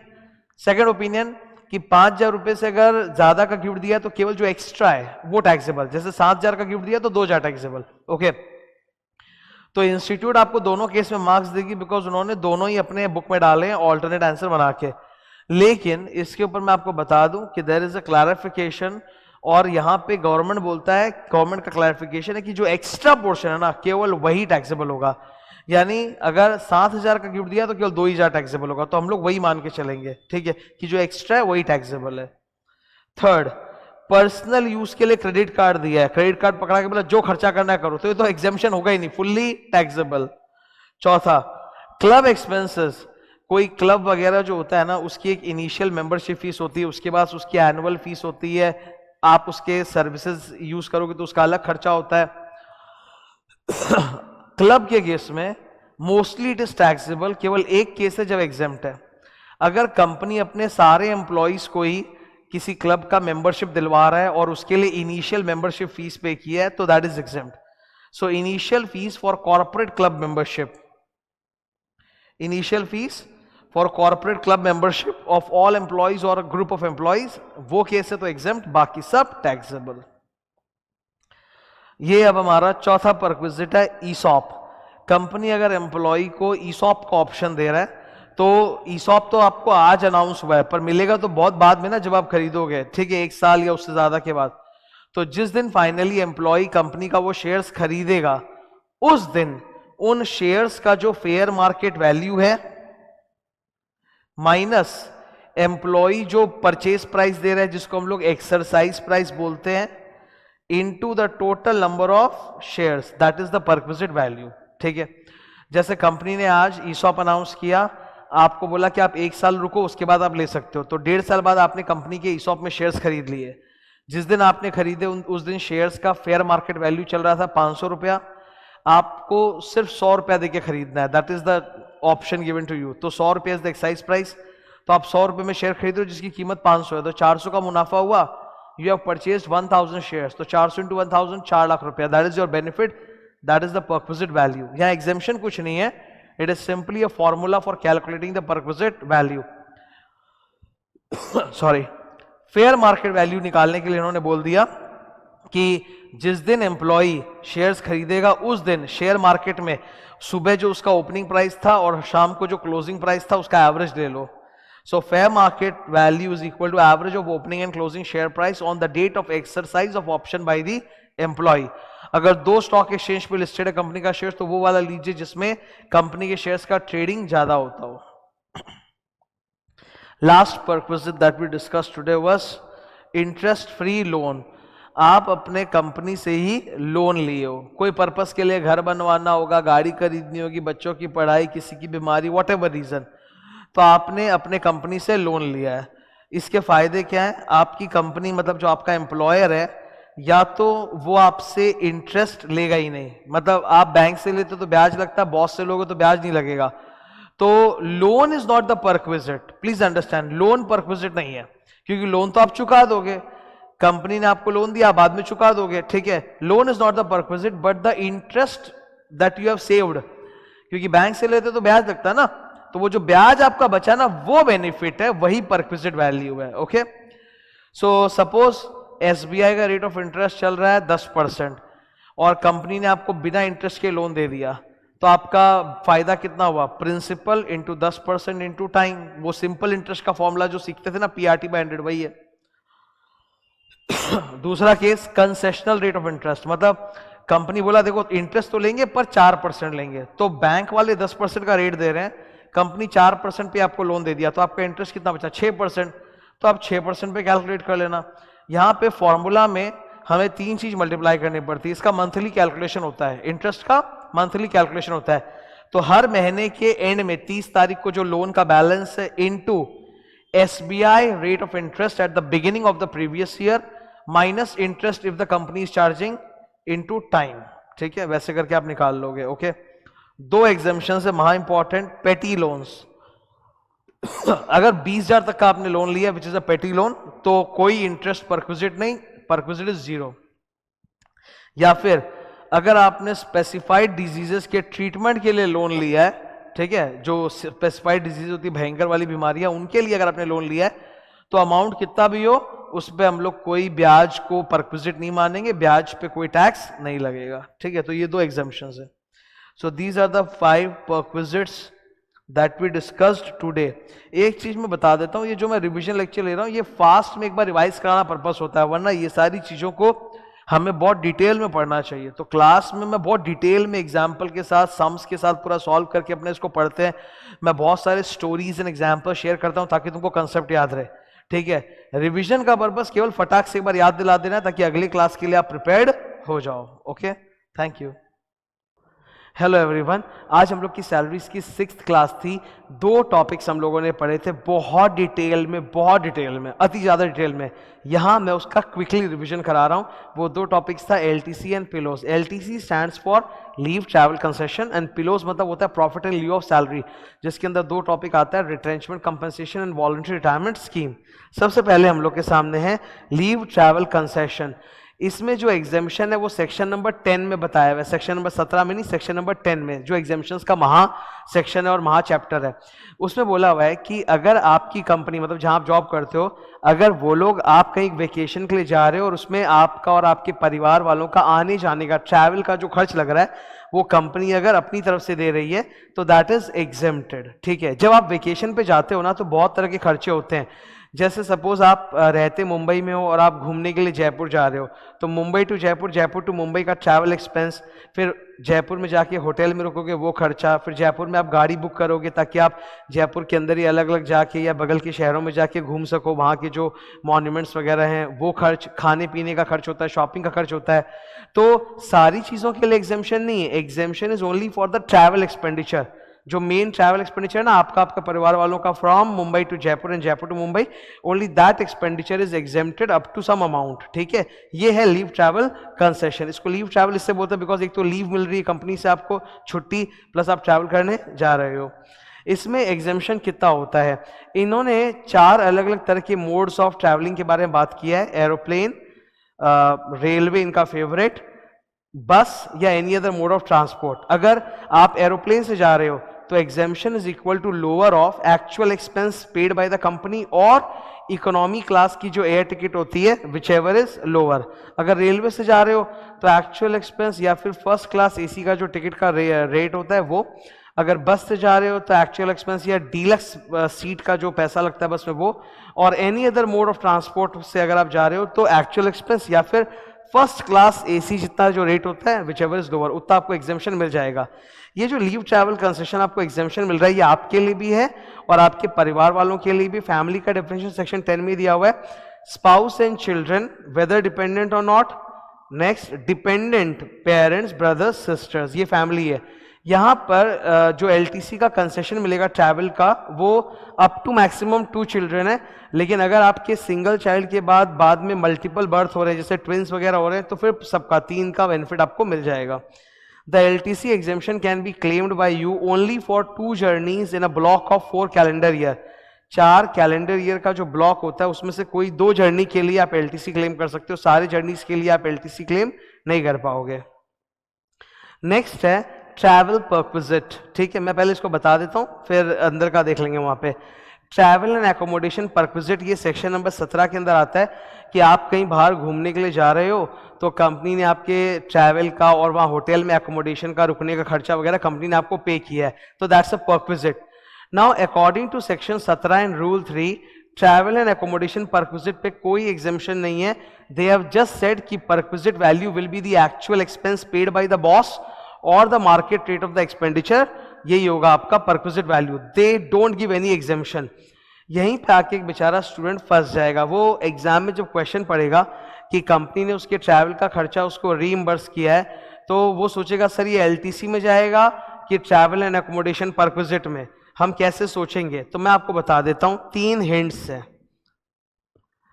अगर क्वेश्चन के अंदर एलटीसी बोला हुआ ये लीव ट्रैवल कंसेशन, तब तो आप समझ लो ये एलटीसी का क्वेश्चन है और आपको एग्जेम्पशन देना है। सेकेंड हिंट, इंफॉर्मेशन पढ़ो क्वेश्चन की। अगर क्वेश्चन में उन्होंने बोला है 4 कैलेंडर ईयर्स का ब्लॉक में 2 जर्नी, या फिर उन्होंने बोला इकोनॉमी क्लास का भाड़ा, फर्स्ट क्लास एसी, ये सब बातें बोली है तो ये एलटीसी के टॉपिक से कनेक्टेड है, तो एलटीसी को मान के फिर सॉल्व करना। थर्ड, अगर क्वेश्चन एग्जेम्पशन की बात कर रहा है तो भी इसका मतलब एलटीसी, बिकॉज एग्जेम्पशन का सेक्शन 10 एलटीसी है। ये 3 हिंट से आप समझ जाओगे कि एलटीसी का क्वेश्चन है, और ये सब नहीं है तो आप समझ जाओगे कि वो ट्रैवल और एकोमोडेशन परक्विजिट का क्वेश्चन है जहां कुछ एग्जेम्पशन नहीं होता, इट्स ऑल फुल्ली टैक्सेबल। मैंने कंपैरिजन ड्रॉ कर रखा है तुम्हारे सामने। LTC is covered in section 10, इसमें एग्जेम्पशन मिलता है for travelling cost. On the other hand travel accommodation का जो परक्विजिट है वो सेक्शन 17 में आता है, वहां कोई एग्जेम्पशन नहीं है। The perquisite value is equal to market rate of expenditure और the actual cost paid by your company. ठीक है, ये डिफरेंस याद रखना और ये 3 हिंट याद रखना जिससे हम समझ पाएंगे एग्जाम में कि क्वेश्चन एलटीसी के बारे में कि ट्रैवल एकोमोडेशन परक्विजिट के बारे में। ये था फर्स्ट टॉपिक आज का जो बहुत डिटेल में हुआ था। सेकंड टॉपिक मैंने पिलोस बहुत डिटेल में पढ़ाया था। पिलोस में बहुत सारा ज्ञान होता है, बहुत सारी थियरी होती है, वेरी गुड। उसमें 2 मेन एग्जाम्पल चमक कर हमारे सामने आते हैं पिलोस के अंदर, एक है रिट्रेंचमेंट कंपनसेशन और एक है वीआरएस। इन दोनों में ही सेक्शन नंबर 10 के अंदर कुछ एग्जेम्पशन मिलता है। Profit in lieu of salary का मतलब क्या होता है? इट मींस कि कंपनी आपको लमसम कुछ अमाउंट दे रही है आपकी सैलरी के बदले, कुछ लमसम अमाउंट दे रही है। It can B before employment, it can be after employment, sometimes it can B during the employment. इसके बहुत सारे एग्जाम्पल्स होते हैं। Even all the retirement benefits that you study, gratuity, pension, leave, salary, all that is also a kind of pillows only. वो भी pillows के definition में ही cover होता है, पर उसको सेपरेटली इज्जत देके अलग से पढ़ा जाता है। ये 2 एग्जाम्पल जो आप देख रहे हो किस चीज़ के हैं? अगर कोई कंपनी को मास लेवल पे अपने एम्प्लॉयज़ कम करने हैं, मतलब सपोज 5000 एम्प्लॉयज़ है और उनको 1000 एम्प्लॉय 20% कम करना है, तो एक तरीका है रिट्रेंचमेंट कि उनको निकाल दे कि आप निकलो यहाँ से और बदले में कुछ कंपनसेशन दे दे। यहाँ एम्प्लॉय की कोई चॉइस नहीं है, उसको जाना पड़ेगा, बदले में उसको मुआवजा मिलेगा। तो जो भी मुआवजा मिलेगा उसमें एग्जेम्पशन है। तो एग्जेम्पशन में 3 चीजें आप निकालोगे, जो लोअर है दैट इज एग्जेम्प्टेड, ठीक है। इसमें एक्चुअल अमाउंट रिसीव्ड ये तो पक्का रहेगा ही। वाई? बिकॉज सर जो अमाउंट मुआवजे में कंपनसेशन में मिला है उससे ज्यादा एग्जेम्पशन तो नहीं हो सकता, एंड मैक्सिमम एग्जेम्पशन की लिमिट होती है 5 लाख, तो ये दो तो रहेंगे। असली आपका फोकस यहां होना चाहिए। 15/26, 15/26 दो जगह आता है अपने हेड में, एक रिट्रेंचमेंट में और एक ग्रेचुटी में।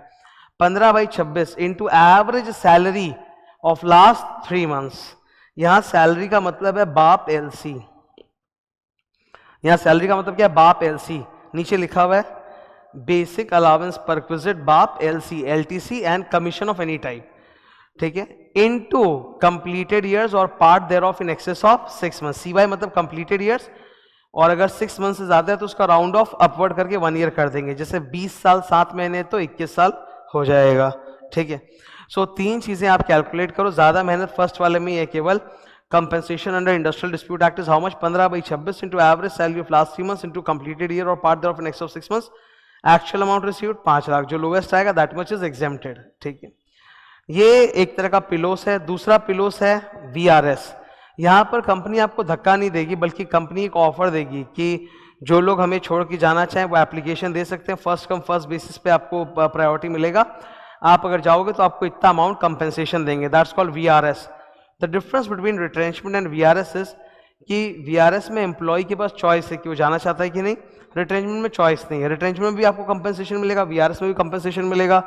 दोनों ही केस में कंपनी मास स्केल में एम्प्लॉयज को रिड्यूस कर रही है। वीआरएस के बहुत सारे कंडीशंस वगैरह भी होते हैं थियोरेटिकली, ठीक है। अब यहाँ वीआरएस के एग्जेम्पशन में 4 चीजें आपको कैलकुलेट करनी है, जो लोएस्ट है दैट मच इज एग्जेम्प्टेड। तो 2 तो हम जानते हैं सर, एक होगा एक्चुअल अमाउंट रिसीव्ड, क्योंकि जितना वीआरएस मिला उससे ज्यादा एग्जेम्पशन तो हो नहीं सकता, एंड मैक्सिमम लिमिट है 5 लाख का। अब इसमें 2 फॉर्मूले और हैं जिनको हम लोग याद करने के लिए पास्ट और फ्यूचर बोलेंगे। सबसे पहले पास्ट, मैं जितने कंप्लीटेड ईयर्स काम कर चुका हूं, number of completed years that I have already served in the company, हर एक साल के लिए 3 महीने का सैलरी मेरे को मिलेगा। तो अगर मैं कंपनी में 20 साल काम कर चुका हूं तो हर एक साल का 3 महीना, यानी 20 साल इंटू 3 महीना 60 मंथ्स का salary will be given to me. So पहला पॉइंट क्या है? 3 months into number of completed year, यहां फ्रैक्शन को इग्नोर करो, इंटू सैलरी।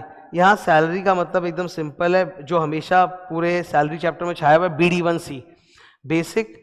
D1 मतलब DA forming part of retirement benefit, and C मतलब commission as a fix percentage of turnover, BD1C नीचे लिखा हुआ है, ठीक है। तो फॉर एवरी कंप्लीटेड ईयर जो आज तक मैं काम किया उस कंपनी में, for that every year I will get 3 months का सैलरी। ये फॉर्मूला है पहला वाला, इसको मैं प्यार से बोलूंगा पास्ट, सॉरी। सेकेंड फॉर्मूला है फ्यूचर। आज सपोज एम्प्लॉय की एक एज है, रिटायरमेंट 60 ईयर्स पे होगा, तो अगर आज से लेके रिटायरमेंट एज तक जो पीरियड बचा हुआ है उसका फुल 12 मंथ्स करके सैलरी, हाँ सॉरी वो खांसी आ गई थी, इस पर रुकना पड़ा। फ्यूचर का सेकंड वाले फॉर्मूले को मैं फ्यूचर बोलता हूँ। फ्यूचर मतलब जैसे एम्प्लॉय का एज है अभी लेट्स से 55 ईयर्स और 60 ईयर्स पे रिटायरमेंट होगा, तो अगर ये वीआरएस नहीं लेते तो 5 साल और काम करते, तो 5 साल का फुल सैलरी, मतलब हर एक साल का पूरा 12 महीने का सैलरी, ठीक है। पास्ट और फ्यूचर ये 2 फॉर्मूलाज है, दोनों में ही सैलरी का मतलब है BD1C। पास्ट वाले केस में नंबर ऑफ कंप्लीटेड ईयर्स में हर साल के लिए 3 महीने की सैलरी, जबकि फ्यूचर के लिए जितना भी साल है और हर एक साल का पूरा 12 महीने का सैलरी फुल लेना है अपने को। तो वो सेकंड फॉर्मूला अपने कैलकुलेट करेंगे, remaining months to retirement into salary, और फिर 2 आइटम है, 4 में से जो लोअर आएगा that is the answer, that is the exemption. ये था सर पिलोस का 2 एग्जाम्पल। ऐसे पिलोस बहुत बड़ा है पर ये 2 मेन एग्जाम्पल्स हैं, okay. So that was our revision for today, LTC and पिलोस। Thank you, good morning all of you. Salaries की 7th क्लास जो कल हुई थी उसके अंदर हम लोगों ने रिटायरमेंट बेनिफिट्स के टॉपिक पढ़े थे, वो मैं अभी आपको रिवाइज करवा रहा हूँ, ठीक है। इजी है, सिंपल है। क्या पढ़ा था हम लोगों ने 7th क्लास में? सर सबसे पहले तो हम लोगों ने डिडक्शंस पढ़ा था कि सैलरी के कंप्यूटेशन में हमें 3 तरह के डिडक्शंस मिलते हैं जो सेक्शन नंबर 16 में लिखे हुए हैं। वो 3 डिडक्शंस क्या है? नंबर 1 स्टैंडर्ड डिडक्शन, कितने का होता है सर ये? 50,000 रुपीज़। ये सबसे ज़्यादा इंपॉर्टेंट है, कभी मत भूलना कि सैलरी में जब इनकम कंप्यूटेशन कर रहे हो तो लास्ट में 50,000 का डिडक्शन ज़रूर देना। सेकेंड इज एंटरटेनमेंट अलाउंस का deduction, but this is available only for government employees, ये सबके लिए अवेलेबल नहीं होता। तो नॉर्मली मेरे लॉन्ग सम्स में ये जल्दी से आता नहीं है because it is only for government employees. इसमें डिडक्शन कितना मिल सकता है? The actual amount that he has received, maximum limit 5,000 rupees per annum, not per month, and तीसरा 20% ऑफ बेसिक सैलरी। तो इसमें ना तीन चीज़ें कैलकुलेट करो, जो लोअर है उतने का रिडक्शन मिल जाएगा। कोई बहुत बड़ा अमाउंट है नहीं बिकॉज इन्होंने 5,000 लिख के बोल ही दिया कि एक साल के अंदर 5,000 रुपये ज़्यादा का रिडक्शन नहीं मिलेगा, वो भी किसको? गवर्नमेंट एम्प्लॉय को। तो ये नॉर्मली हमारे सम्स को अफेक्ट नहीं करता। थर्ड है पी टैक्स का reduction. Professional tax is a tax paid on employment. खाली एम्प्लॉयमेंट नहीं, बिजनेस में भी होता है। जैसे even I am not an employ but I pay P tax. P tax का जो पैसा होता है वो स्टेट गवर्नमेंट को जाता है और बहुत कम अमाउंट होता है, एक महीने का 200 रुपये के आसपास। मतलब आप समझ लो पर एनम प्रोफेशनल टैक्स कितना आता होगा? 2,500 रुपये, इतना ही होता है। ये सबको देना पड़ता है। तुम जॉब कर रहे हो तुम भी दोगे, मैं तो बिजनेस कर रहा हूँ, कोचिंग कर रहा हूँ, पढ़ा रहा हूँ, मुझे भी देना पड़ता है ये पी टैक्स का पैसा। Professional tax, it's not income tax, it's professional tax. ये स्टेट गवर्नमेंट को पैसा जाता है। तो जो भी आप साल भर में पी टैक्स का पैसा देते हो वो भी आपको डिडक्शन मिल जाएगा। नाउ इन तीनों डिडक्शंस का यूज़ कहाँ पे आता है? जब हम लोग सैलरी का फुल सम कंप्यूटेशन करते हैं ना, तो उसमें सारे बेसिक अलावेंस, परक्विजिट, पीएफ का पैसा सब जोड़ जाड़ने के बाद जो ग्रॉस सैलरी निकलता है उससे हम ये तीन डिडक्शंस देते हैं। बोलने को तीन है लेकिन एक रेगुलर सम्स में सबसे ज़्यादा यही काम आएगा। मेरे number 1 standard deduction 50,000। P tax तो अगर वो सम्स में आपको बोलेंगे तब आप डिडक्शन दोगे, वरना अपने मन से तो जाके आप 2,500 का डिडक्शन दोगे नहीं। और एंटरटेनमेंट अलाउंस सिर्फ गवर्नमेंट एम्प्लॉयज़ के लिए होता है। तो that was the first topic that we discuss, deductions. फिर उसके बाद हम लोग मूव ऑन कर गए थे रिटायरमेंट बेनिफिट्स में। रिटायरमेंट बेनिफिट्स में देयर आर 5 बेनिफिट्स। 3 यहाँ तुम्हारे सामने लिखा हुआ है, 2 और है, provident fund and superannuation fund. तो उसमें हम लोग नहीं गए थे, हम लोगों ने ये 3 पहले कंप्लीट किया था। इन तीनों को याद करने के लिए मैंने एक समरी चार्ट बनाया, ये रहा तुम्हारे आंखों के सामने। मैं इसको रिवाइज करा देता हूँ, सिंपल लगेगा, डोंट वरी। ये जितना भी आप रिटायरमेंट बेनिफिट्स देख रहे हो ना, ये सब ओरिजिनेट होता है सेक्शन नंबर 10 से। And section number 10 is a famous chapter that is exemptions. तो पक्की बात है कि इन तीनों रिटायरमेंट बेनिफिट में हम एग्जेम्पशन सीखने जा रहे हैं। तो तीनों के अंदर एग्जेम्पशंस के अपने अपने फॉर्मूले होते हैं। आप उस फॉर्मूला के हिसाब से एग्जेम्पशंस निकालोगे, अलग अलग जो लोअर होगा वो लोगे और एग्जेम्पशन क्लेम कर लोगे। ये एकदम सिंपल सिंपल सा फंड है। तो it's all about exemptions, gratuity, leave salary, pension. Now सबसे पहले will talk about gratuity. Okay, gratuity में बहुत सारे केसेस होते हैं अलग अलग। अब एक दो बातें मैं बोल दे रहा हूँ, जैसे अगर एम्प्लॉयमेंट के बीच में ही आप ग्रेच्युटी का पैसा अपने एम्प्लॉयर से ले रहे हो, मतलब विदड्रॉ कर रहे हो, तो then that is fully taxable. लेकिन रिटायरमेंट के बाद अगर आप ग्रेच्युटी रिसीव कर रहे हो then there is some exemption. अब इसमें government employees are fully exempted, normal employees are partially exempted. Normal employees जैसे हम जैसे लोग, अगर रिटायरमेंट के बाद हमें ग्रेच्युटी मिलता है तो एग्जेम्पशन का फॉर्मूला या तो ये होगा या ये होगा। It depends on whether the organisation और द एम्प्लॉयर जिसके अंदर मैं काम कर रहा था, जिससे मुझे ग्रेच्युटी मिल रहा है, whether that organisation is covered by gratuity act और not. If it is covered by gratuity act तब ये फॉर्मूला है।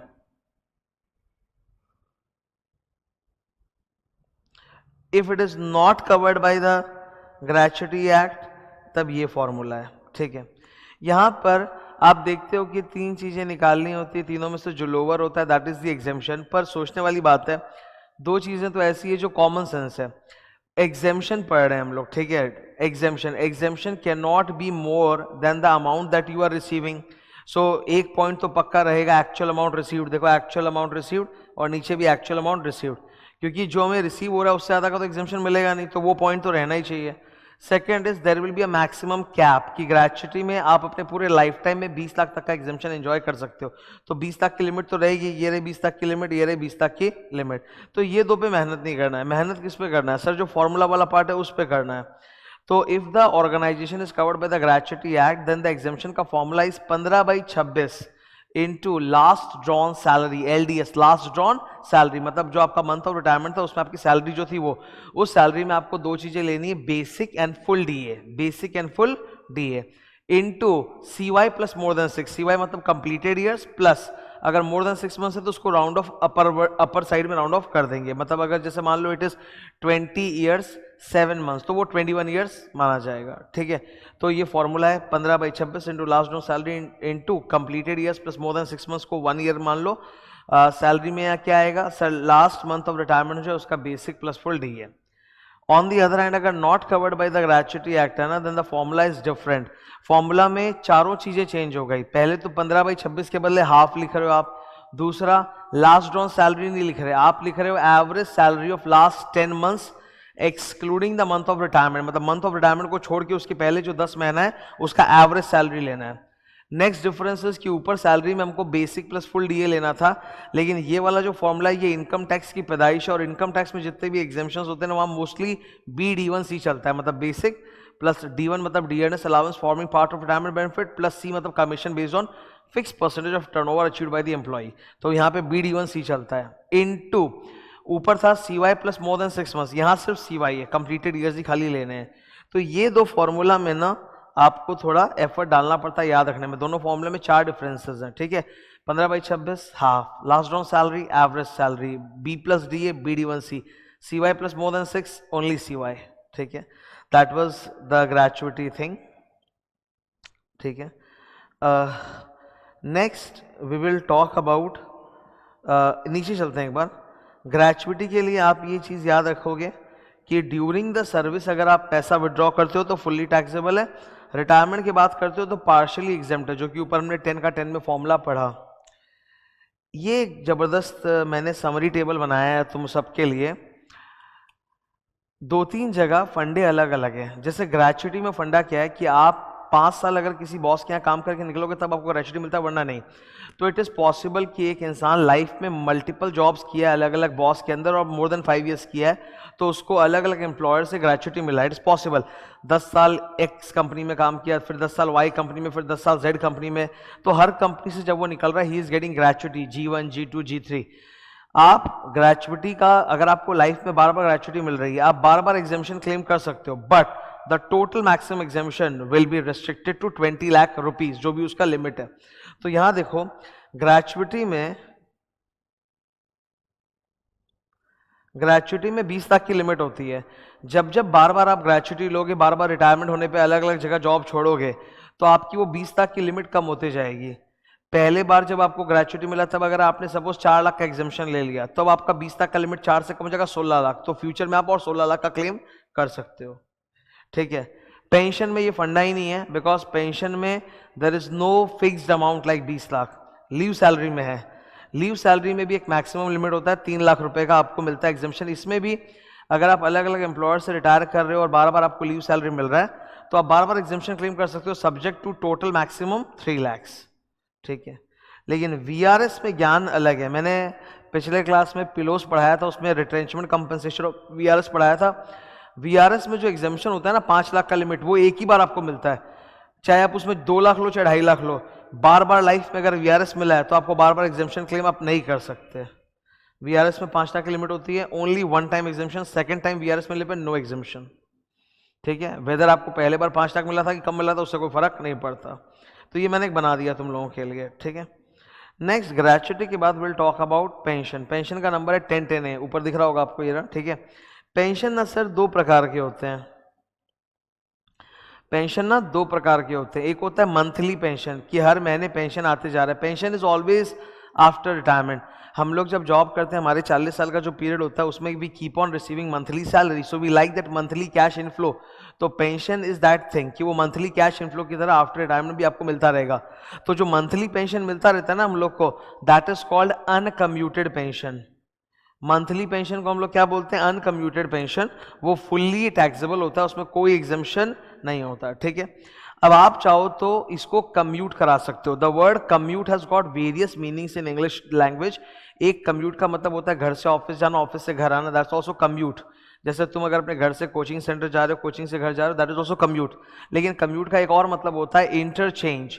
अगर आप पेंशन मंथली जो आपको मिल रहा है, मंथली पेंशन को आप लमसम अमाउंट में इंटरचेंज कर लेते हो, दैट्स कॉल्ड कि आपने कम्यूट कर लिया, कम्यूटेशन कर लिया। तो पेंशन कैन ऑल्सो भी लमसम।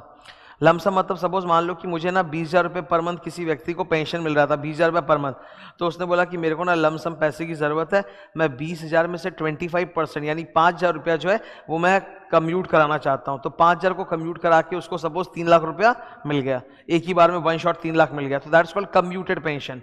तो मंथली पेंशन अब उसका 15,000 होगा और कम्यूटेड उसको एक ही बार में 3 लाख मिल गया। So commuted means a lump sum pension.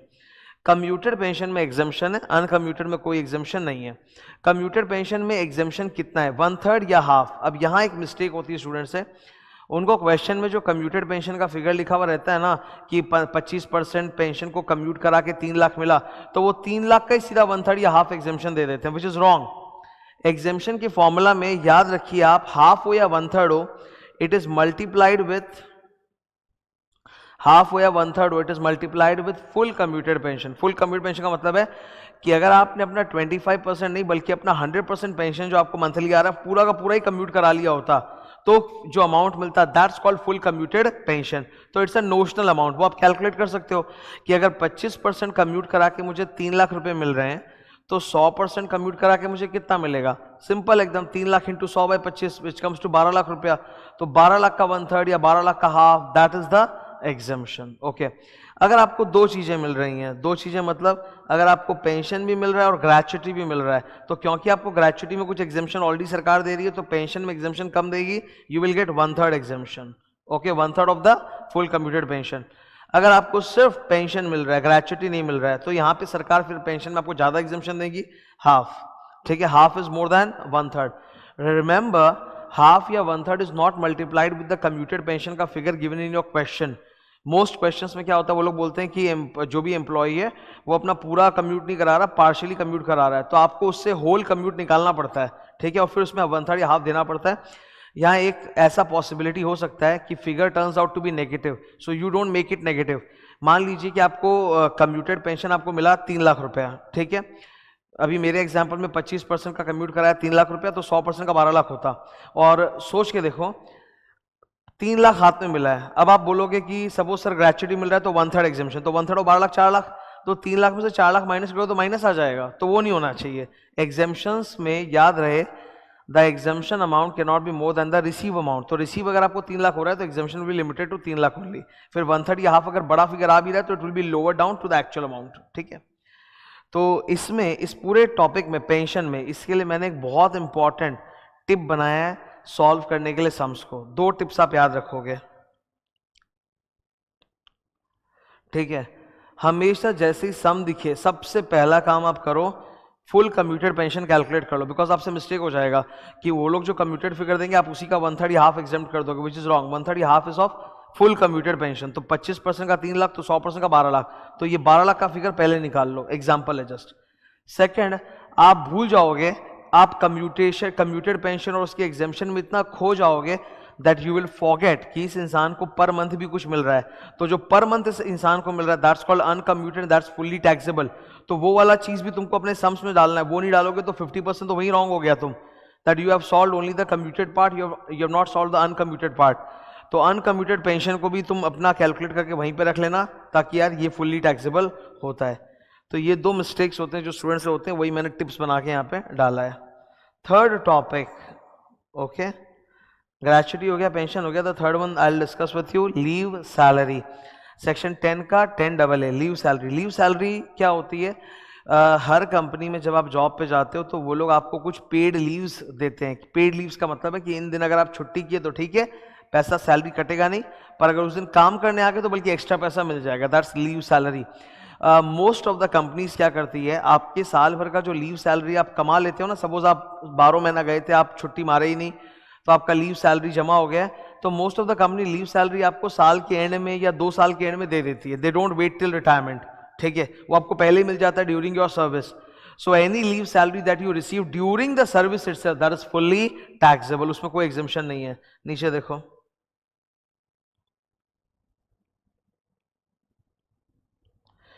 Leave salary during the service जो भी मिलता है ना वो फुल्ली टैक्सेबल होता है। रिटायरमेंट के बाद अगर आप लेते हो then it is exempted partially. Okay, ये याद रखने वाली चीज है एकदम। नाउ लीव सैलरी के एग्जाम्शन में आपको 4 चीजें निकालनी है, 4 में से जो लोवेस्ट है दैट इज द एग्जाम्शन। पहला वाला तो वही होगा ऑब्वियसली एक्चुअल अमाउंट रिसीव्ड, ठीक है, और एक मैक्सिमम लिमिट होगा 3 लाख। ये दो तो टिपिकल होते हैं एकदम कि एक्चुअल अमाउंट इतना मिला, उससे ज़्यादा एग्जिबिशन हो नहीं सकता, और लीव सैलरी का मैक्सिमम लिमिट है 3 लाख। नेक्स्ट दो चीज़ें आपको कैलकुलेट करनी है, दैट डिजर्व्स अ स्टार। ठीक है, लास्ट 10 मंथ सैलरी, इधर last 10 month salary excluding the month of retirement, जिस मंथ आप रिटायर करो उसको छोड़ के लास्ट 10 मंथ्स का टोटल सैलरी, एवरेज नहीं टोटल सैलरी। इसमें आपको BD1C लेना है। क्या लेना है? BD1C, basic plus DNS forming part of plus commission on fix turnover वाला, वही। तो लास्ट 10 मंथ्स की टोटल सैलरी, ये तो इजी है, ये निकाल सकते हो। चौथा वाला अच्छा है, चौथा इज कि आपका जितना भी छुट्टी एक्यूमुलेट हुआ है उसका कैश वैल्यू निकालिए। ठीक है, cash value of accumulated leave. तो ये सिंपल है, इन्होंने बोला total number of completed years जो आपने इस कंपनी में काम किया है इनटू पर ईयर आपको कितना पेड लीव्स अवेलेबल था, मल्टीप्लाई कीजिए। ठीक है, सपोज मेरी कंपनी हम लोग को एक साल में 25 दिन पेड लीव अलाउ करती है, तो 25 दिन into number of years that I work, let's say I worked for 20 years in this company, total complete years, तो 20 years into 25 day per year comes to 500 leaves. So 20 साल में मेरा 500 leaves था, उसमें से मैंने 100 दिन छुट्टी कर लिया, तो बचा कितना? 400। So my accumulated leave is 400 days. 400 days into daily salary multiply करूंगा तब वैल्यू आएगा। तो डेली सैलरी कैसे निकलेगा? ये जो थर्ड स्टेप में आपने लास्ट 10 मंथ का सैलरी निकाला ना BD1C, उसी का आप एवरेज निकाल लीजिए एक दिन का। 10 महीने का अगर इतना है तो एक दिन का कितना होगा? Divided by 300। 10 महीने में 300 दिन, तो 10 महीने का जो आपने टोटल सैलरी निकाला ना 3 नंबर पॉइंट में, उसी को डिवाइड बाई 300 करना, डेली सैलरी आ जाएगा। Into how many days you have left for leave, मतलब पेंडिंग बैलेंस आपका है 400 दिन, मल्टीप्लाई कर दो आंसर। इसको सॉल्व करने के लिए we can have a table also, but it's pretty much common sense. I will show you the table also. Tips for leave salary entitlement. ठीक है, ये वही 4 फिगर्स हैं आपके। लास्ट वाला लीव सैलरी एंटाइटलमेंट कैसे निकालना है? Total leaves per annum available up to maximum 30 leave. अब मेरी कंपनी अगर 40 लीव देती है एक साल का, तो 30 लीव से ज़्यादा नहीं ले सकते। 30 leave into number of completed years less the leaves that I have already availed और आई हैव ऑलरेडी एनकैश्ड। उसके बाद आएगा एक्यूमुलेटेड लीव, फिर आएगा average daily salary based on the last 10 months, फिर मल्टीप्लाई करके you will get the cash value of accumulated leave which is also known as leave salary entitlement. ठीक है, तो 4 में से जो लोअर होगा that is your exemption. So this is what we discussed in our 7th class. We discussed the reductions under section 16 and the 3 retirement benefits. Okay. In next class we'll do provident fund in detail. तो अगला जो अपना revision आएगा उसमें PF का revision रहेगा. Okay. Thank you. Hello everyone. आज हमारी सैलरीज की 8th क्लास थी और 8th क्लास में आज हम लोगों ने रिटायरमेंट बेनिफिट्स के लास्ट पोर्शन में 2 टॉपिक सीखे, provident fund and superannuation fund. इसके अलावा मैंने 2 लॉन्ग सैलरी कंप्यूटेशन के सम्स भी कराए थे। इस रिवीजन क्लास में मैं आपके साथ प्रोविडेंट फंड और सुपर एनुएशन फंड डिस्कस करने जा रहा हूँ। ज़्यादा बड़ा नहीं है, 2 पेजेस का है। Okay, let us discuss. Provident fund is the most important retirement benefit जिसका टैक्स इम्प्लीकेशन फर्स्ट ईयर से ही आने लग जाता है। बाकी सारे रिटायरमेंट बेनिफिट जो आप देखते हो ना, ग्रेचुटी, पेंशन वगैरह, वो सब बाद में होता है, आफ्टर रिटायरमेंट होता है। ठीक है, पर प्रोविडेंट फंड ये एक ऐसा बेनिफिट है जो हर साल, सपोज आप 40 साल जॉब करोगे तो हर साल आपकी सैलरी कंप्यूटेशन को अफेक्ट करेगा। तो ये एकदम यूनिक है और बाकी सब रिटायरमेंट बेनिफिट से, and it is very common in every year salary computation. तो आपके जितने भी सम्स होते हैं ना सैलरी कंप्यूटेशन के, उसमें बहुत चांसेस है कि पीएफ का एक एडजस्टमेंट पक्का रहेगा। What is provident fund? एक गवर्नमेंट ने एक कानून पास किया था, ईपीएफ एक्ट 1952, और एक प्रोविडेंट फंड की स्थापना की थी। So the most common provident fund that is established by the government of India itself is called EPF, employ provident fund. उसकी वेबसाइट भी ईपीएफओ। कोई भी इंसान जब एम्प्लॉय बनता है तो आपकी कंपनी आपको ना ईपीएफओ का मेंबर बना देगी। ठीक है, आपको ईपीएफओ का अकाउंट नंबर मिलेगा, जैसे का बैंक अकाउंट। सोचो जैसे तुम्हारा एक बैंक अकाउंट खुला है, वैसे ईपीएफओ में तुम्हारा एक अकाउंट खुल जाएगा, तुम्हारा यूजर आईडी पासवर्ड रहेगा, तुम हर वक्त जाके अपना पीएफ का बैलेंस चेक कर सकते हो। ठीक है, अब हर महीने जो सैलरी तुमको मिलेगी ना, उसमें 3 चीज काटा जाता है, टीडीएस का पैसा, पीटैक्स का पैसा और प्रोविडेंट फंड का पैसा। सबसे बड़ा अमाउंट प्रोविडेंट फंड होता है। देखो छोटे लेवल पे जब तुम जॉब ज्वाइन करोगे तो टीडीएस कम रहता है, पीटैक्स भी 200 रुपया होता है एक महीने का, पर पीएफ बहुत बड़ा होता है। According to the PF Act, 12% of basic plus DA plus all other necessary allowances 12% employer को पीएफ फंड में डालना पड़ता है और 12% एम्प्लॉय की सैलरी से काट के और डाला जाता है, मतलब 24% जाता है। बट इनकम टैक्स एक्ट में हम लोग सैलरी का मतलब बोलते हैं BD1C, basic plus dears forming part of retirement benefits and commission fix percent of turnover वाला, ठीक है। तो इनकम टैक्स में हम BD1C लेके बात करते हैं। अब यहाँ फंडा क्या होता है, जैसे take this example for instance, Ram एक एम्प्लॉई है, सोचो कि जरा उसका बेसिक है 40,000, dearness allowance forming part of retirement benefit है 5,000, कमीशन है 5,000, 50,000। इसमें उसका बॉस 50,000 पे 12% यानी कि 6,000 रुपया अपनी तरफ से पीएफ में डालेगा, which is called employer's contribution to PF. तो एक तो 50,000 पर मंथ का इसका पैकेज है, प्लस 6,000 बॉस और डाल रहा है, तो एक्चुअली इसका टोटल पैकेज कितना हो गया, 50,000 प्लस 6,000, 56,000। तो बॉस क्या कर रहा है, 6,000 अपनी तरफ से पीएफ में डाल रहा है, प्लस इसका जो 50,000 है ना, उसमें से एम्प्लॉय का कॉन्ट्रीब्यूशन 6,000 माइनस कर रहा है और वो भी गवर्नमेंट में डाल रहा है। तो फंड में कितना जा रहा है, 12,000। फंड में कितना जा रहा है हर महीने, 12,000। 6,000 बॉस की तरफ से, 6,000 एम्प्लॉय का, तो 12,000 फंड में जा रहा है। और इस बेचारे को हाथ में कट के कितना मिल रहा है, 50 minus 6,000, 44,000। So what is this total package? 44 plus 12, 56,000. That's this package. तो 56,000 के पैकेज में 6,000 तो एम्प्लॉयर्स कॉन्ट्रीब्यूशन है और बचा हुआ 6,000 इसके सैलरी से काट करके और जमा किया जाएगा, तो he will in hand get only 44,000।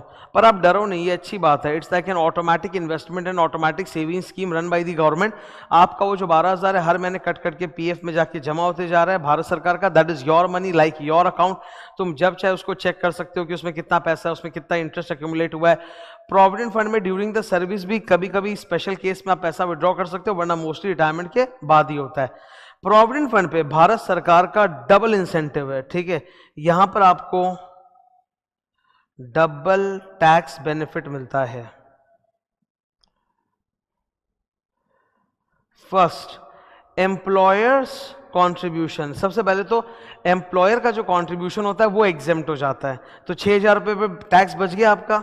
Employers contribution of 6,000 in my example, वो आपका सेविंग्स हो गया, उसके ऊपर टैक्स बच जाता है। It is exempted up to 12%।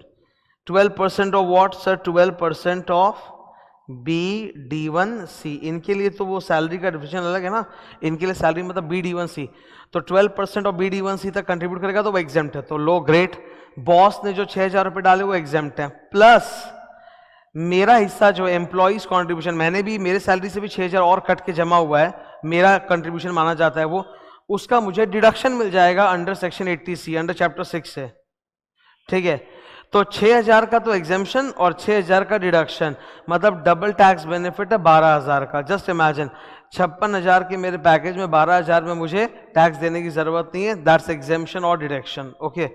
In fact इनके ऊपर जो इंटरेस्ट बनता रहता है ना, it's like an bank account, तो उस पर इंटरेस्ट जमा होते रहता है। तो बोलता है जो इंटरेस्ट है वो भी एग्जेम्प्टेड है if the rate of interest is up to 9.5% rate. तो 9.5% रेट तक तो इंटरेस्ट भी एग्जेम्प्टेड है। सो एम्प्लॉयर्स कॉन्ट्रीब्यूशन या एम्प्लॉइज कॉन्ट्रीब्यूशन के ऊपर जो भी इंटरेस्ट आ रहा है up to 9.5% rate is exempted. और आजकल 9.5 के नीचे ही चल रहा है रेट, ठीक है। पीएफ पे जो रेट है वो 9.5 के नीचे है, तो एक तरह से तुम सोचो फुल्ली एग्जेम्प्ट है। तो सच अ ग्रेट थिंग कि इस इंसान का पैकेज देखो आप कितना हो रहा है, 44,000 विच इज इन हैंड, जो इसको हाथ में कट कुट के हर महीने मिल रहा है। 12,000 पीएफ में जा रहा है जो कि एग्जेम्प्ट है, उसके ऊपर जो इंटरेस्ट I1 I2 वो भी एग्जेम्प्ट है। तो ये पूरा पोर्शन तो नॉट टैक्सेबल, सरकार केवल इस 44,000 वाले के ऊपर टैक्स लगा रही है। तो पीएफ में हमेशा याद रखना दैट आपको मिलता है double tax benefit, okay. Computation में कैसे आता है देखो, जब आप सैलरी का कंप्यूटेशन करते हो, सपोज एक बार मैं मंथली लेके बात कर रहा हूं, लेटस से सैलरी है 56,000, उसके अंदर 6,000 में 6,000 रुपया बॉस वाला कॉन्ट्रीब्यूशन है वो एग्जेम्प्ट है, वो माइनस होगा, लेस एग्जेम्प्ट एम्प्लॉयर्स कॉन्ट्रीब्यूशन 6,000, ठीक है। तो बचा कितना, 50,000। अब मानो इस आदमी का और कोई HP कैपिटल गेन CG नहीं है, IFOS जो interest on provident fund accumulate हुआ है वो भी तो एग्जेम्प्ट है अप टू 9.5%, तो वो भी नहीं है, 50,000, ठीक है। फिर एम्प्लॉय का जो 6,000 जमा हुआ है उसका उसको डिडक्शन मिल जाएगा, यहां पे 6,000 डिडक्शन फ्रॉम GTI। तो नेट टैक्सेबल सैलरी कितना आ रहा है, 44,000। ये मैं जस्ट एग्जांपल दिया हूं पर मंथ कैलकुलेशन के लिए। तो 6000 employer's contribution you get as exemption, 6000 employees contribution you get as deduction. ठीक है, ये पीएफ का पूरा कॉन्सेप्ट याद रखने के लिए देयर इज अ चार्ट, ये चार्ट आप देख सकते हो। ठीक है, ये पूरा याद करने में हेल्प करता है। सबसे ज़्यादा फोकस करना आरपीएफ में, रियल वर्ल्ड में एज एन एम्प्लॉय जो तुम्हारा पैसा जमा होता है वो आरपीएफ में ही होता है। Employ provident fund EPF is a recognised provident fund, RPF, इसी में तुम्हारा पैसा जमा होगा। ठीक है, एम्प्लॉय जो कंट्रीब्यूशन करता है वो तो उसकी इनकम नहीं है, वो तो सैलरी में ऐड नहीं होगा, बल्कि उसको डिडक्शन मिल जाएगा जीटीआई में से अंडर सेक्शन 80C। एम्प्लॉयर जो कंट्रीब्यूट करता है उसको एग्जेम्पशन मिल जाएगा up to 12% of salary, 12% of BD1C। Interest जो आएगा इन दोनों के ऊपर वो भी एग्जेम्प्ट होता है अप टू 9.5%। तो पूरा एग्जेम्पशन ही है, ऑलमोस्ट पूरा एग्जेम्पशन ही है। एज वेल एज जब आप रिटायरमेंट के बाद पीएफ से पैसा विड्रॉ करोगे, अगर आपने 5 साल जॉब किया है तो उसके बाद जाके आप रिटायरमेंट में पैसा विड्रॉ कर रहे हो पीएफ से, तो फुल्ली एग्जेम्प्ट होता है। ठीक है, यहाँ तक डन है। That's RPF, the most important. पर हमारे एग्जाम में यूआरपीएफ भी आता है। यूआरपीएफ क्या होता है? Unrecognised provident fund. Basically URPF का आप मतलब सोचो कि आपकी जो कंपनी है वो आप लोग का पैसा काट के सरकार के पीएफ में नहीं बल्कि खुद का एक प्रोविडेंट फंड खोल रखा है, उसमें जमा करता है, और इनकम टैक्स ने उसको मना भी कर दिया फिर भी जमा करता है। तो यहाँ पर आपको नो टैक्स बेनिफिट। आरपीएफ में आपको मिलेगा डबल टैक्स बेनिफिट, और यूआरपीएफ में आपको मिलेगा no benefit, no tax benefit. ना डिडक्शन मिलेगा ना एग्जेम्पशन मिलेगा, ना डिडक्शन मिलेगा ना एग्जेम्पशन मिलेगा। जब आपका कंट्रीब्यूशन जो एम्प्लॉइज कंट्रीब्यूशन होता है उसको 80C में डिडक्शन नहीं मिलेगा, तो आपको डिडक्शन नहीं मिलेगा। आपके बॉस जो कंट्रीब्यूशन कर रहे हैं वो शुरू में तो एग्जेम्प्ट रहेगा पर बाद में वो टैक्सेबल रहेगा अंडर द हेड सैलरी, जब आप विड्रॉ करोगे फाइनली गुल्लक फोड़ के। ठीक है, इंटरेस्ट शुरू में तो एग्जेम्प्ट रहेगा पर बाद में टैक्सेबल रहेगा। Interest on employers contribution goes under the head salaries, interest on employees contribution goes under the head IFOS। तो यहां पे ना आपको एग्जेम्पशन का फायदा है ना आपको डिडक्शन का। वर्किंग कैसे वो समझ लो। एम्प्लॉयर्स कॉन्ट्रीब्यूशन जो है वो during the service period exempt किया है, लेकिन फाइनली जिस दिन विड्रॉ करोगे उस दिन फुल्ली टैक्स ले ही लेंगे, तो एग्जेम्पशन हुआ नहीं। आपका जो कंट्रीब्यूशन है एम्प्लॉइज कंट्रीब्यूशन, उसका आपको डिडक्शन नहीं मिलेगा और डे 1 से ही उसके ऊपर सैलरी चार्ज होते जाएगा। तो बाद में अलग से सैलरी चार्ज होने की जरूरत नहीं, बिकॉज शुरू से ही सैलरी चार्ज किए by not allowing you deduction. तो ना एम्प्लॉयर्स कंट्रीब्यूशन एग्जेम्प्टेड और ना एम्प्लॉइज कंट्रीब्यूशन का डिडक्शन है। ये यूआरपीएफ है। तीसरा याद रख सकते हो स्टैट्यूटरी प्रोविडेंट फंड SPF, ये गवर्नमेंट एम्प्लॉइज का होता है। तो यहाँ सब कुछ एग्जेम्पशन है और डिडक्शन भी मिलेगा। यहाँ 12% और 9.5% की लिमिट भी नहीं है। आपने नोट किया होगा चार्ट में कुछ और था जो मैंने बताया नहीं, ये मैंने नहीं बताया क्योंकि ये अमेंडमेंट आया है प्रोविडेंट फंड के अंदर एक एक्स्ट्रा, कि जो बहुत बड़े लेवल के एम्प्लॉयज होते हैं जिनका पैकेज बहुत ज़्यादा होता है, उनके लिए सरकार नया ज्ञान लेके आई है कि उनको इतना ज़्यादा एग्जेम्पशन नहीं मिलेगा, उनको एक लिमिट के बाद प्रोविडेंट फंड पे भी टैक्स लगना चालू हो जाएगा। तो ये फुल अमेंडमेंट एक अलग टॉपिक है, इसको मैं अलग से बाद में कभी डिस्कस करूंगा, अभी यहाँ डिस्कस नहीं करूंगा। क्लास के अंदर तो नेक्स्ट क्लास में डिस्कस कर ही दूंगा। सैलरीज की जो 9th क्लास होगी उसमें डिस्कस करेंगे हम लोग। ठीक है, क्लियर है? वो पूरा भयंकर सुंदर अमेंडमेंट है, उसके फॉर्मूलाज होते हैं कैलकुलेट करने के, all that I will teach in class. Next है superannuation fund. Superannuation fund का chart is very similar to the above chart except that कि यहाँ पर 12% और 9.5% का लिमिट नहीं है। सुपर एनुएशन फंड कोई सरकारी फंड नहीं होता। सुपर एनुएशन का मतलब होता है जब आप किसी कंपनी में पूरा रिटायरमेंट एज तक काम करते हो, 60 साल की उम्र तक, और फिर हटते हो, दैट्स कॉल्ड सुपर एनुएशन। तो वहाँ पे कंपनी अपने एम्प्लॉय को एक्स्ट्रा सुपर एनुएशन बेनिफिट देना चाहती है ताकि बाकी एम्प्लॉयज को भी इंस्पिरेशन मिले और वो कंपनी में एंड तक रुकें। सुपर एनुएशन फंड बॉस का खुद का बनाया हुआ फंड होता है, उसमें अगर इनकम टैक्स डिपार्टमेंट उस फंड को अप्रूव कर देता है then it is called ASF, approved superannuation fund, और नहीं करता है then it is called URSF। इसमें टैक्सेबिलिटी का जो पूरा स्ट्रक्चर है एकदम ऊपर से मैच करता है, बस फर्क क्या है यहाँ पे 12% और 9.5% की लिमिट नहीं है। जो एम्प्लॉइज कॉन्ट्रीब्यूशन रहेगा वो तो इनकम होता नहीं उसका, तो वो सैलरी में ऐड नहीं होगा, उल्टा उसका 80C में डिडक्शन मिल जाएगा। एम्प्लॉयर्स का जो कॉन्ट्रीब्यूशन है वो एग्जेम्प्ट रहेगा up to certain limit. Interest जो है वो भी एग्जेम्प्ट रहेगा, फाइनली लास्ट में जब विड्रॉ करोगे तो भी एग्जेम्प्ट है। बाकी सारा जो ज्ञान है 7.5 लाख और रूल 3 भी वो अमेंडमेंट का हिस्सा है। वो मैं अलग से कराऊंगा बाद में। नीचे जो अनरिकग्नाइज सुपरएनुएशन फंड है, नो डिडक्शन नो एग्जम्पशन, वहां पे एम्प्लॉइज कॉन्ट्रीब्यूशन पे कोई डिडक्शन नहीं मिलेगा। एम्प्लॉयर्स कॉन्ट्रीब्यूशन जो है वो शुरू में भले ही एग्जाम्प्ट दिख रहा है, पर जिस दिन आप गुल्लक फोड़ के निकालोगे उस दिन वो पूरा का पूरा टैक्सेबल, उस पर इंटरेस्ट भी टैक्सेबल, एम्प्लॉयज कॉन्ट्रीब्यूशन पे जो इंटरेस्ट है वो भी IFOS में taxable. That was superannuation fund. With this PF and SF, almost all our discussion on salaries come to an end. Now अभी मैं क्या करूंगा, ये जो मैंने 8 छोटे छोटे रिवीजन क्लासेस लिए हैं, 8 क्लासेस के बाद छोटे छोटे रिवीजन क्लासेस लिया है और YouTube में डाला है, इन सब को कंबाइन करके एक फुल सैलरी का रिवीजन वीडियो बनेगा which will be I think around 2 hours और समथिंग, और वो मैं पुट कर दूंगा फुल सैलरी का रिवीजन, ठीक है। That will help you a lot, क्योंकि अब आगे हम लोग अगली क्लास में सैलरीज का जो 9th क्लास है उसमें हम लोग सम सॉल्विंग करेंगे, अपार्ट फ्रॉम द PF का एक्स्ट्रा फॉर्मूला जो मुझे सिखाना है, ठीक है। तो सम सॉल्विंग में बहुत तुमको काम आएगा, okay. And one more announcement, after 2 days I will start capital gain. Salary हम लोग खत्म होगा and then I will start a very big head call capital gains. Capital gains भी बहुत इंपॉर्टेंट है, उसमें काफी नई नई चीजें आए हैं, अमेंडमेंट आए हैं। और कैपिटल गेन्स क्या होता है, स्टूडेंट का कमजोर हो जाता है। कमजोर किससे होता है, बिकॉज यूजुअली वो PGBP के बाद पढ़ाया जाता है, ठीक है। तो PGBP में हिम्मत टूट जाती है तो कैपिटल गेन को भी अब्सॉर्ब नहीं कर पाते। तो कैपिटल गेन हमको बहुत अच्छे से पढ़ना है, बहुत जबरदस्त हेड है वो, ठीक है। ओके, क्लोज करता हूँ आज का रिविजन सेशन। Thank you.